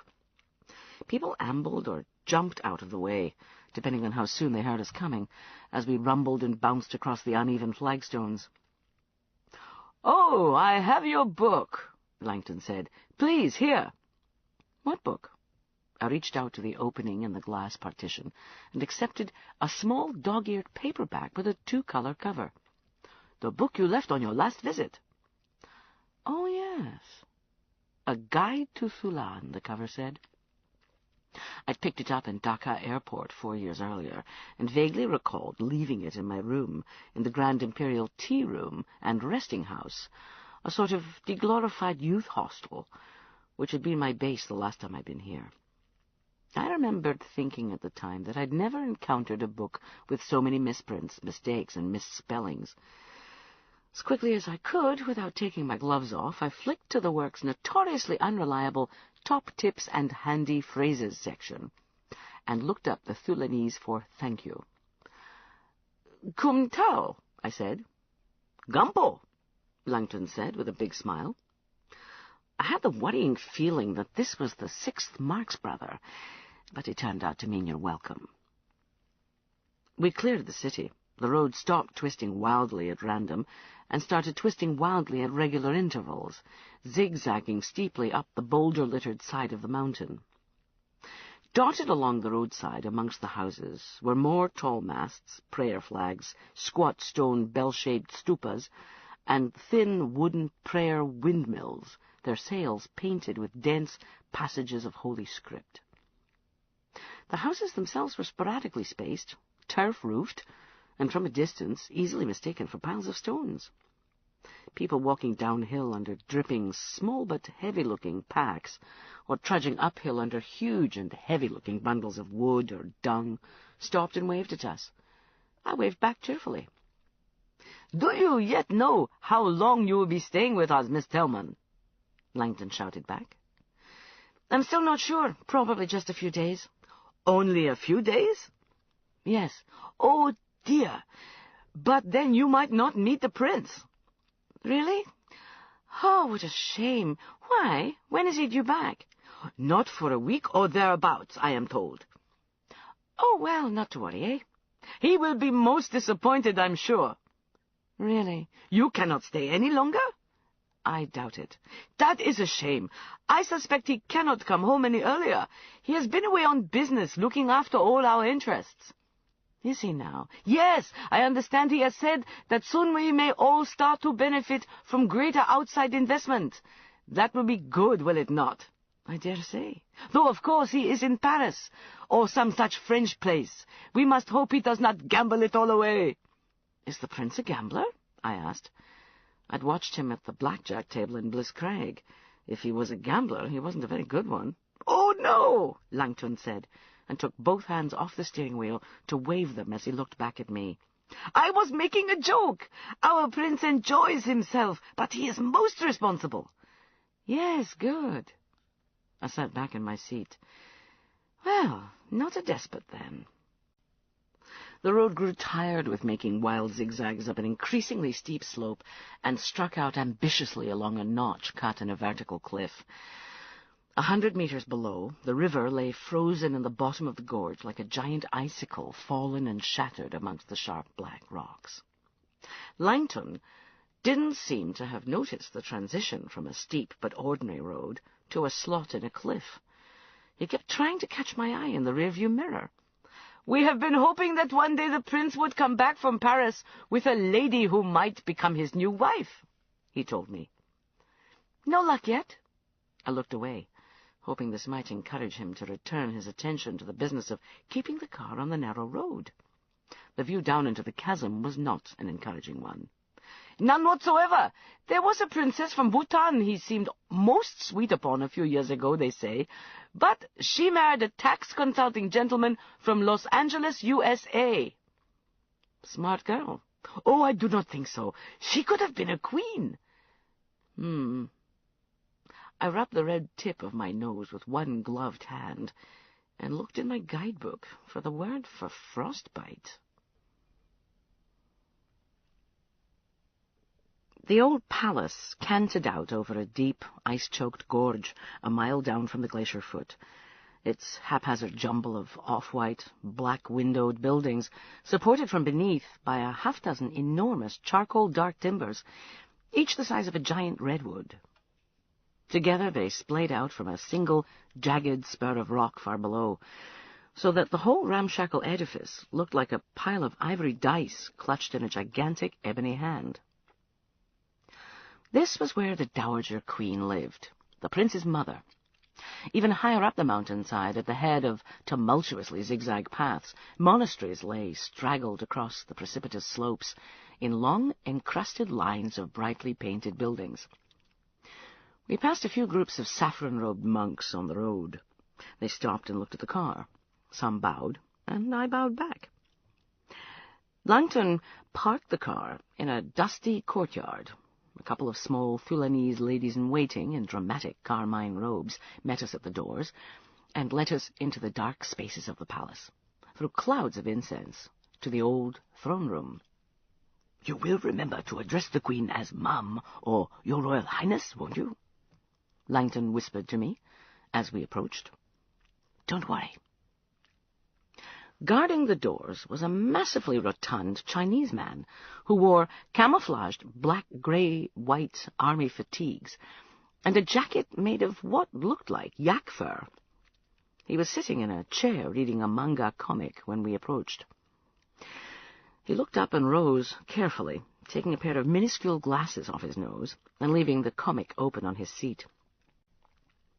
"This is Mihu," Langton whispered to me. "The Queen's manservant, Chinese, very devoted." Mihu moved in front of the double doors, barring the way to the Queen's chamber.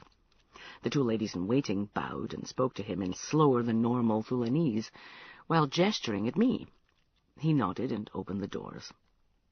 Langton had to stay in the antechamber with the two ladies. Mihu came into the room with me and stood with his back to the door. I looked around. I hadn't really believed that the Dowager Queen had stayed in bed for the last 2.5 decades, since the death of her husband, but then I hadn't seen the bed. The ceiling of the huge stateroom was painted like the night sky. Its two longer walls were lined by bizarrely proportioned sculptures of snarling warriors, 2 stories tall. These were covered in gold leaf, which had started to peel, so that the soot-black wood underneath showed through like dense sable skin under flimsy gold armor. Tissue light, the strips and tatters of glittering leaf waved in the faint draughts that swirled through the vast room, setting up a strange, half-heard rustling, as though hidden legions of mice were all crumpling Lilliputian sweet wrappers at once. Snow-white daylight spilled in from the wall of windows, which looked across a terrace to the valley. Its glare glittered back from the rustling scraps of gold, like 10,000 cold and tiny flames spread out across the walls. The bed sat in the center, a painted wooden construction for which the term four-poster was entirely inadequate. I'd seen houses smaller than this. It took 3 tall steps just to get level with the base. From there, more steps led up through lush velvet drapes and heavy brocade hangings to the surface of the bed, while from the cantilevered canopy, a network of dyed ropes and loops of printed silk hung like a profusion of jungle creepers. Big bed, big bedspread. A vast embroidered purple cover stretched from each corner and edge of the bed, rising like a perfect Mount Fuji of lilac in its central summit, where the Queen Mother's head, pale and surrounded by ringlets of white hair, stuck out of a hole in the middle like a snowy summit. From the angle of her head, it was hard to tell whether she was lying, sitting, or standing. I imagined it was perfectly possible to do all 3 in there.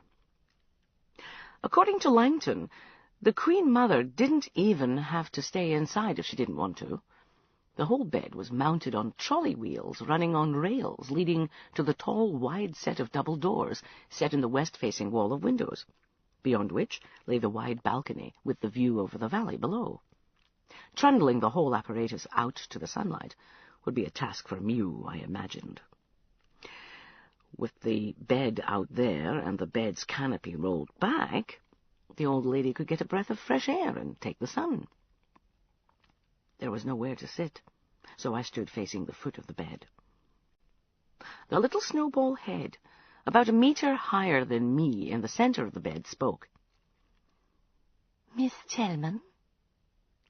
Her voice was thin, but still strong. The Queen Mother spoke excellent English, because she was. She had been the Honourable Lady Audrey Ilsey until she'd married the late King in 1949. "Ms. Yes, ma'am." "What?" "I prefer the title Ms. rather than Miss, Your Highness." "Are you married?" "No, ma'am." "Then you are a miss, I think." "Well," I said, wishing now that for once I'd shut the hell up about the Miss thing, "there's been a change in the way people relate to each other, Your Highness. In my generation, some of us decided to take the title Ms. as a direct equivalent of Mr. to—" "I don't need lessons in recent history, young woman. I'm not stupid or senile. I have heard of feminism, you know." "Oh, have you? I thought perhaps—" There was a commotion in one side of the slope of the mauve hillside of bedcover, just down from where the Dowager Queen's right shoulder must be, as though a volcanic side vent was about to erupt. After some flapping and muttering, a small white hand appeared from an embroidered slit in the cover, clutching a rolled-up magazine. A thin arm, clad in lacy white, waved hand and magazine. "I can read, Miss Tellman," she told me. "The post may take a while, but subscriptions do arrive eventually. I am rarely more than a month behind the times." Another thin white arm appeared from the bedclothes. She opened the magazine out. "There you are. Last month's Country Life. I don't suppose you take it, do you? You sound rather American." "I have met 1 or 2 U.S. citizens who subscribe to the magazine, ma'am. However, I'm not one of them."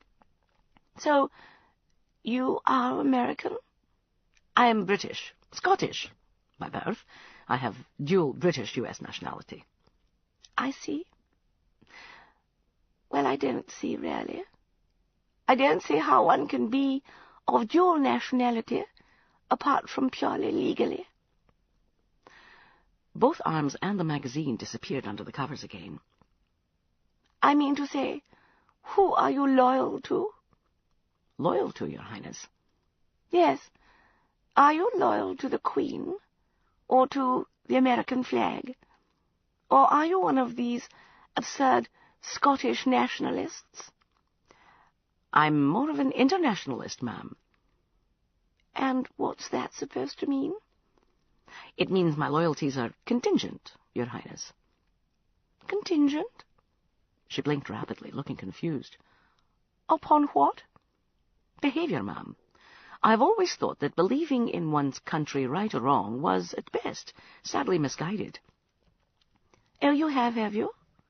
I must say, you are a very opinionated young woman." "Thank you, ma'am." I watched her eyes narrow.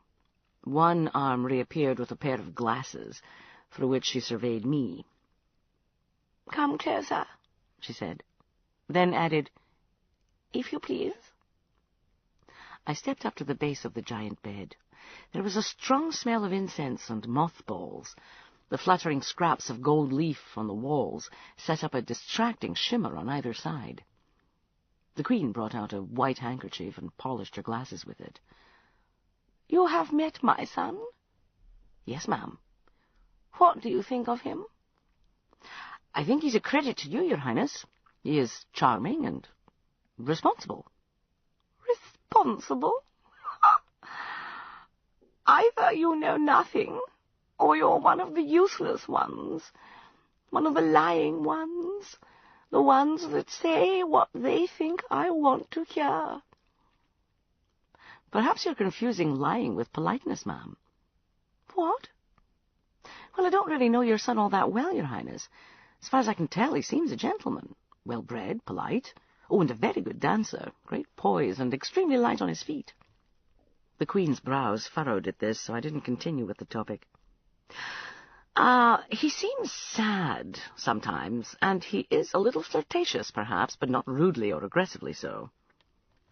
I thought back to what Langton had said in the car. He doesn't seem to be too extravagant, which is always a good thing in a prince, I think, especially when they're away from home. Ah, I said, struggling to end on a positive note, and failing. I suspect the responsibilities of his inheritance lie heavily on him. The old Queen shook her head, as though to dismiss all this. When is he going to get married? That's what I want to know. I'm afraid I can't help you there, ma'am. Not many can, young lady. Do you have any idea how few princesses there are in the world these days? Or even duchesses? Or ladies? I've no idea, ma'am. Of course you wouldn't. You're just a commoner. You are just a commoner, aren't you? I have to confess that any position I've achieved has been attained through merit and hard work, ma'am, so yes, I'm afraid so. Don't flaunt your inverted snobbery at me, young woman. I'm not usually given to flaunting, ma'am. Perhaps it's the altitude. And don't be downright cheeky, either. I can't imagine what's come over me, ma'am. You are a very disrespectful and impertinent girl. I did not mean to be disrespectful, Your Highness. Is it so terrible for a mother to worry about her son? Not at all, ma'am. It would be terrible not to, I think. It would indeed. Do you think he's marriageable material? Well, of course, Your Highness. I'm sure he will make some lucky princess or lady a wonderful husband. Platitudes, Miss Telman. That is the sort of thing my courtiers tell me. I wondered if Mew and the little red-clad ladies counted as her courtiers. The palace had seemed quite empty apart from them. I cleared my throat and said, "He is your son, ma'am. Even if I thought he'd make an absolutely awful husband, I'd be unlikely to say so right out, without at least softening the blow a little." The Queen Mother sounded exasperated. Then just tell me what you feel. He'll probably be fine, ma'am, if he marries the right person. Isn't that all one can say of anybody? He is not just anybody. Any mother would say the same, ma'am. Yes, and it would be sentimentality, motherly instinct, or whatever you want to call it. Suvinda is heir to a throne.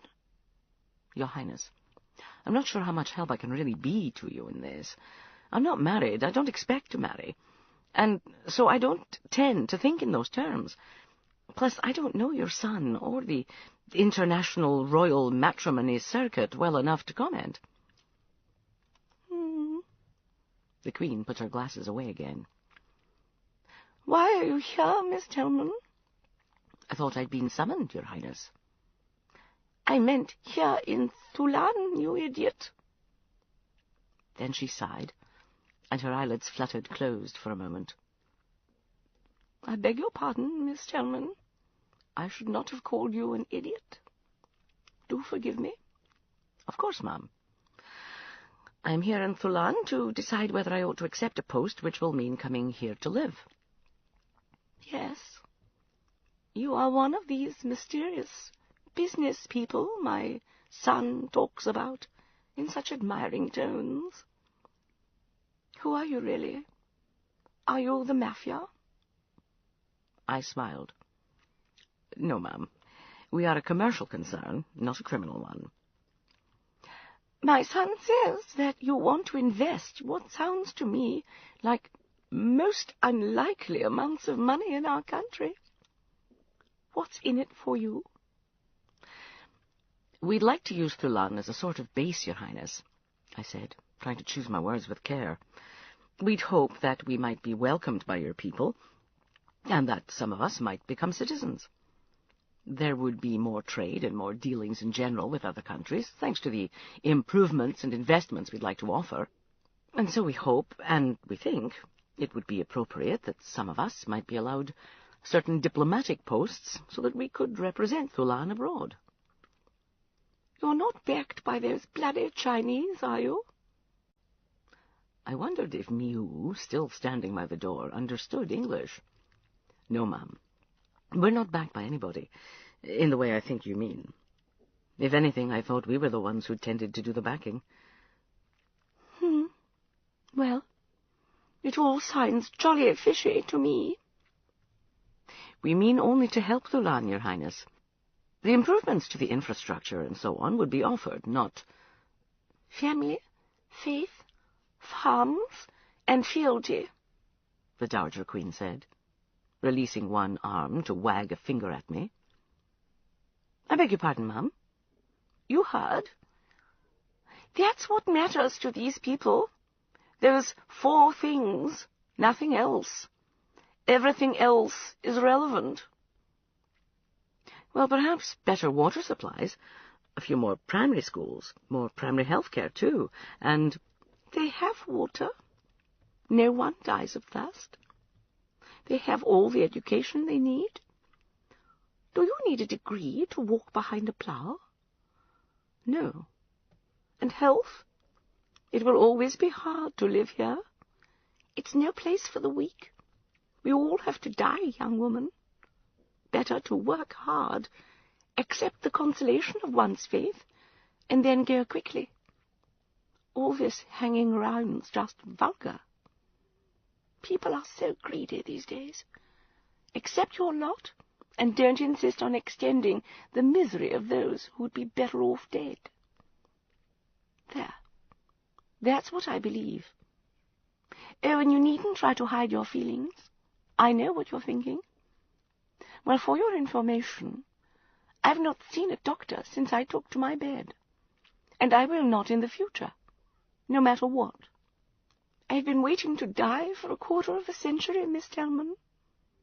I believe the good Lord is keeping me alive for his own good reasons, and so I shan't hasten the process of dying, but I shan't do anything to delay it either, once it begins. I nodded. That's very stoic of you, ma'am. I hope anybody would respect your choice. Yes, she said slowly, suspiciously. But? I think it would only be right to offer the Thulanese people a choice as well. A choice of what? Will they want television, burger bars, jobs in factories and supermarkets, salaries in offices, motor cars? They will doubtless choose all that, if they're offered it. And before you know it, we will be just the same as everywhere else, and we'll have homosexuals, AIDS, socialists, drug dealers, prostitutes, and muggers. That will be progress, won't it, Miss Telman? By now, even I was beginning to suspect that there was no point in continuing this argument. I said, I'm sorry you feel that way, Your Highness. Are you? Are you really? Try telling the truth. I am, truly. The Queen looked down at me for a while. Then she nodded. She leaned fractionally towards me. It is a hateful thing to grow old, Miss Telman. It is not an enjoyable process, and it will come to you one day. I don't doubt you think me an appalling old reactionary, but there is this consolation for me, that there may not be for you. I will be glad to leave this stupid, hurtful, degrading world. She straightened again. Thank you for coming to see me. I am tired now. Goodbye. Miu? I turned round to see the big Chinese man silently opening the doors for me. I looked back to say goodbye to the Queen, but she'd closed her eyes and her head had drooped. as though she'd been a marionette in a fairground booth all the time, and now my money'd run out. I took a last look round the strange room with its glittering, whispering walls of flaking leaf over black wooden flesh, then turned and left. Langton Hemblue almost had to run to keep up with me as I strode back to the car. "My, you had quite a long time with the Queen Mother." "Did I?" "Yes, you're very privileged, isn't she a treasure?" "Oh, yes, a treasure," I said. Pity she's not buried, I thought. When I got back to my room in the palace at Thun, all my stuff had gone. I stood in the doorway and looked round. The little cot bed in the alcove had been made up. The cupboard where I'd hung my suit-carrier and clothes was open and empty. The satellite phone, my computer, my toiletries, all gone. The little table by the bed had been cleared too. My Nitsuke monkey had disappeared with everything else. A swimmy sort of feeling came over me. No phone, no contact. Just what I stood up in. In my pockets, a billfold and 2 shiny discs. Had I been robbed? I'd assumed this was one of those places where you didn't need to lock anything. That was why there was no way of securing the room door. But then how much were the satellite phone and the ThinkPad worth, compared to what the average person here made in a year? Maybe somebody'd been just too tempted, and I too careless. Or had I made that bad an impression on the Queen Mother? Was this some sort of instant revenge of hers for speaking back to her? I turned to try and find somebody to help, and heard a voice in the distance coming closer. The little quilted lady who didn't stop talking appeared at the end of the corridor. She came up, took my hand, and still talking, led me off to another part of the palace. The door had a lock. The floor was carpeted. My suit-carrier hung in a wardrobe that could have come out of a Holiday Inn. The window was a triple-glazed sealed unit. Under the window was a radiator, plumbed into pipes which disappeared discreetly through the carpet. The bed was a standard double with ordinary pillows. The Netsuke monkey had been placed alongside my flashlight on the bedside table. The computer and satellite phone sat on a little writing table with a mirror over it. Through an open door I could see a tiled bathroom with a shower and, glory be, a bidet. Still no TV, mind you. The little quilted lady bowed and left, talking. There was a business card on the writing table beside the satellite phone.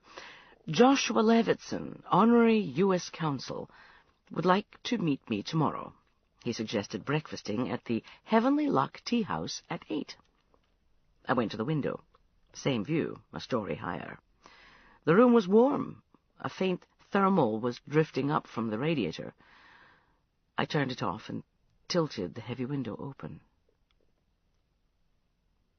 My email included a plaintive note from Dwight Lytton, reminding me that I was missing the premiere of his Broadway play. I didn't bother to reply. Instant message transmission. How you doing? That line work on all the girls? So they say. I wouldn't know. No, of course not, Stephen. So, how's Shangri-La? Cool. Think you might want to stay? Too early to tell yet. Saw the Queen today. A character. I'll tell you about it later. You won't believe. I've been moved within the palace from a rather Spartan but characterful room to something that looks like it's been filched wholesale from the nearest Ramada. How's things with you? Fine. Working on a big restructuring exercise for 2 of the biochemical multis. Also taking part in, mostly email, discussions about MAI fallout. Domestically, looking after bambinos while Emma visits old girlfriend in Boston. Hello, Kate? You still there? Sorry for the hiatus. Some sort of glitch at this end. Had to reconnect. End of transmission. I awoke, breathless again. Where was I? Where had I been? I couldn't even remember what the original problem had been. What slight or remark, what insult or minor injury had occasioned the incident. All I remembered was that I had gone to Mrs. Tellman for comfort and received a strange sort of it. She held me. I sobbed into her bosom. It was probably a very expensive blouse I was soaking with my tears, but at least I was too young to be allowed to wear mascara. The marks of my fury and despair would soon dry and leave no mark. We were in the hotel in Vevey, where Mrs. Tellman stayed whenever she came to visit me at the international school. Lac Léman was a dark presence in the night, its white-flecked surface visible by moonlight between the wintry showers that fell upon the waters from the mountains. I was 14 or 15, young enough still to need to be held sometimes, old enough to be troubled by, even ashamed of such a need. She smelled of the exotic perfumes I remembered from her car 6 years earlier. But it's not fair. Life isn't, Catherine. You're always saying that. When it stops being true, I'll stop saying it. But it should be fair. Of course it should. Well, then why can't it be? Why can't we all live in palaces and never have to work? Why can't we all be happy and never have to cry? I don't know, I said defiantly. I'd begun to get used to this sort of rhetorical defense. Why can't we? Mrs. Tellman smiled and offered me her handkerchief. There are two schools of thought. I rolled my eyes dramatically. She ignored me and went on. Some people will tell you that we can never have true fairness or justice or happiness or freedom from having to work. We're sinners, and we deserve no better anyway. However, if we do as we're told, we may achieve perfect happiness forever after our own death. That is one point of view.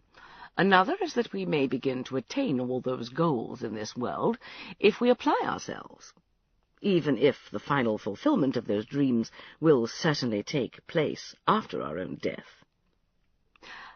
I prefer the second outlook, though I accept I could be wrong. But, Catherine, in the meantime, you must understand that the world is not fair, that it does not owe you a living, or even an apology, that you have no right to expect happiness, and that all too often the world can seem like a mad, bad place to be. When people behave rationally, kindly, generously, and lovingly towards you, or those you care about, be grateful, appreciate it, and make the most of it at the time, because it is not necessarily the normal way of things at all.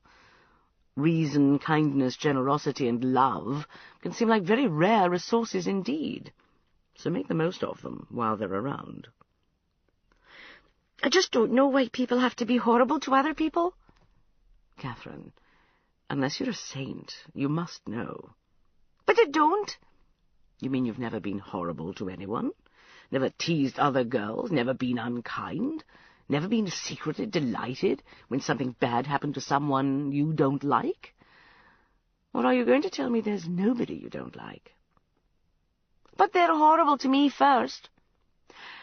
And they probably thought they had their reasons. You're very clever. Some people resent clever people. They think they're showing off. What's wrong with being clever? I asked indignantly. A lot, if you're not a very clever person yourself, and you feel that a clever person is showing off or trying to make you look stupid.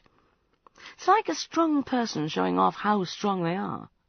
But I don't care if people are strong. They can show off how strong they are as much as they like. I won't care. Ah, yes, but then you're clever. But that's not... I didn't say the word fair.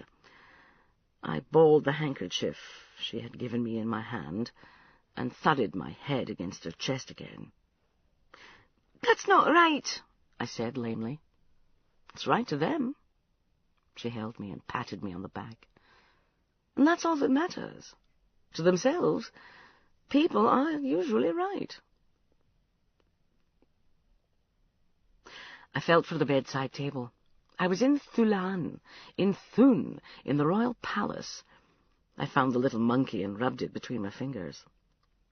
In my dream, the old queen had been a cross between one of the demon warriors that guarded her bedchamber and the Netsuke monkey that guarded my bedside.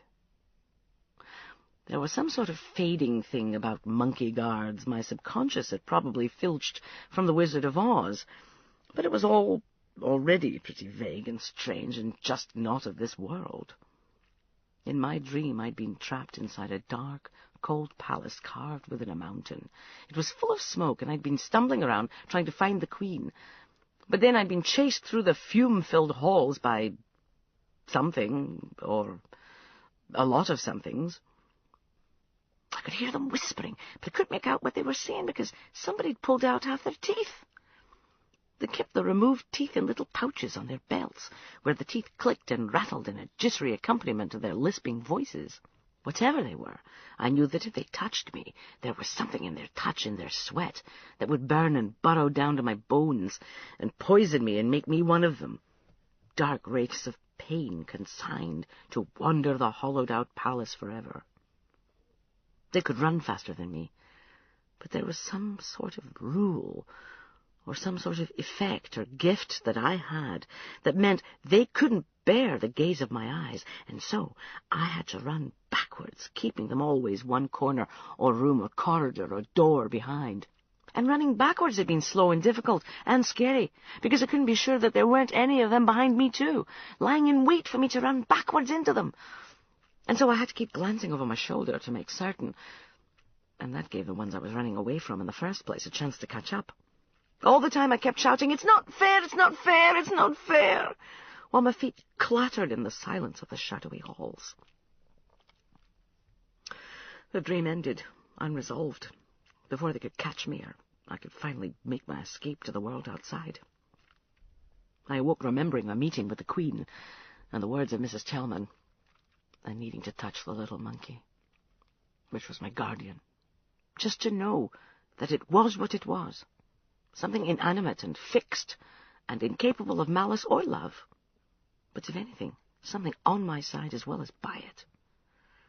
Something made reassuring just by its familiarity, and talismanic by the illusory fidelity gained through the long continuity of its presence.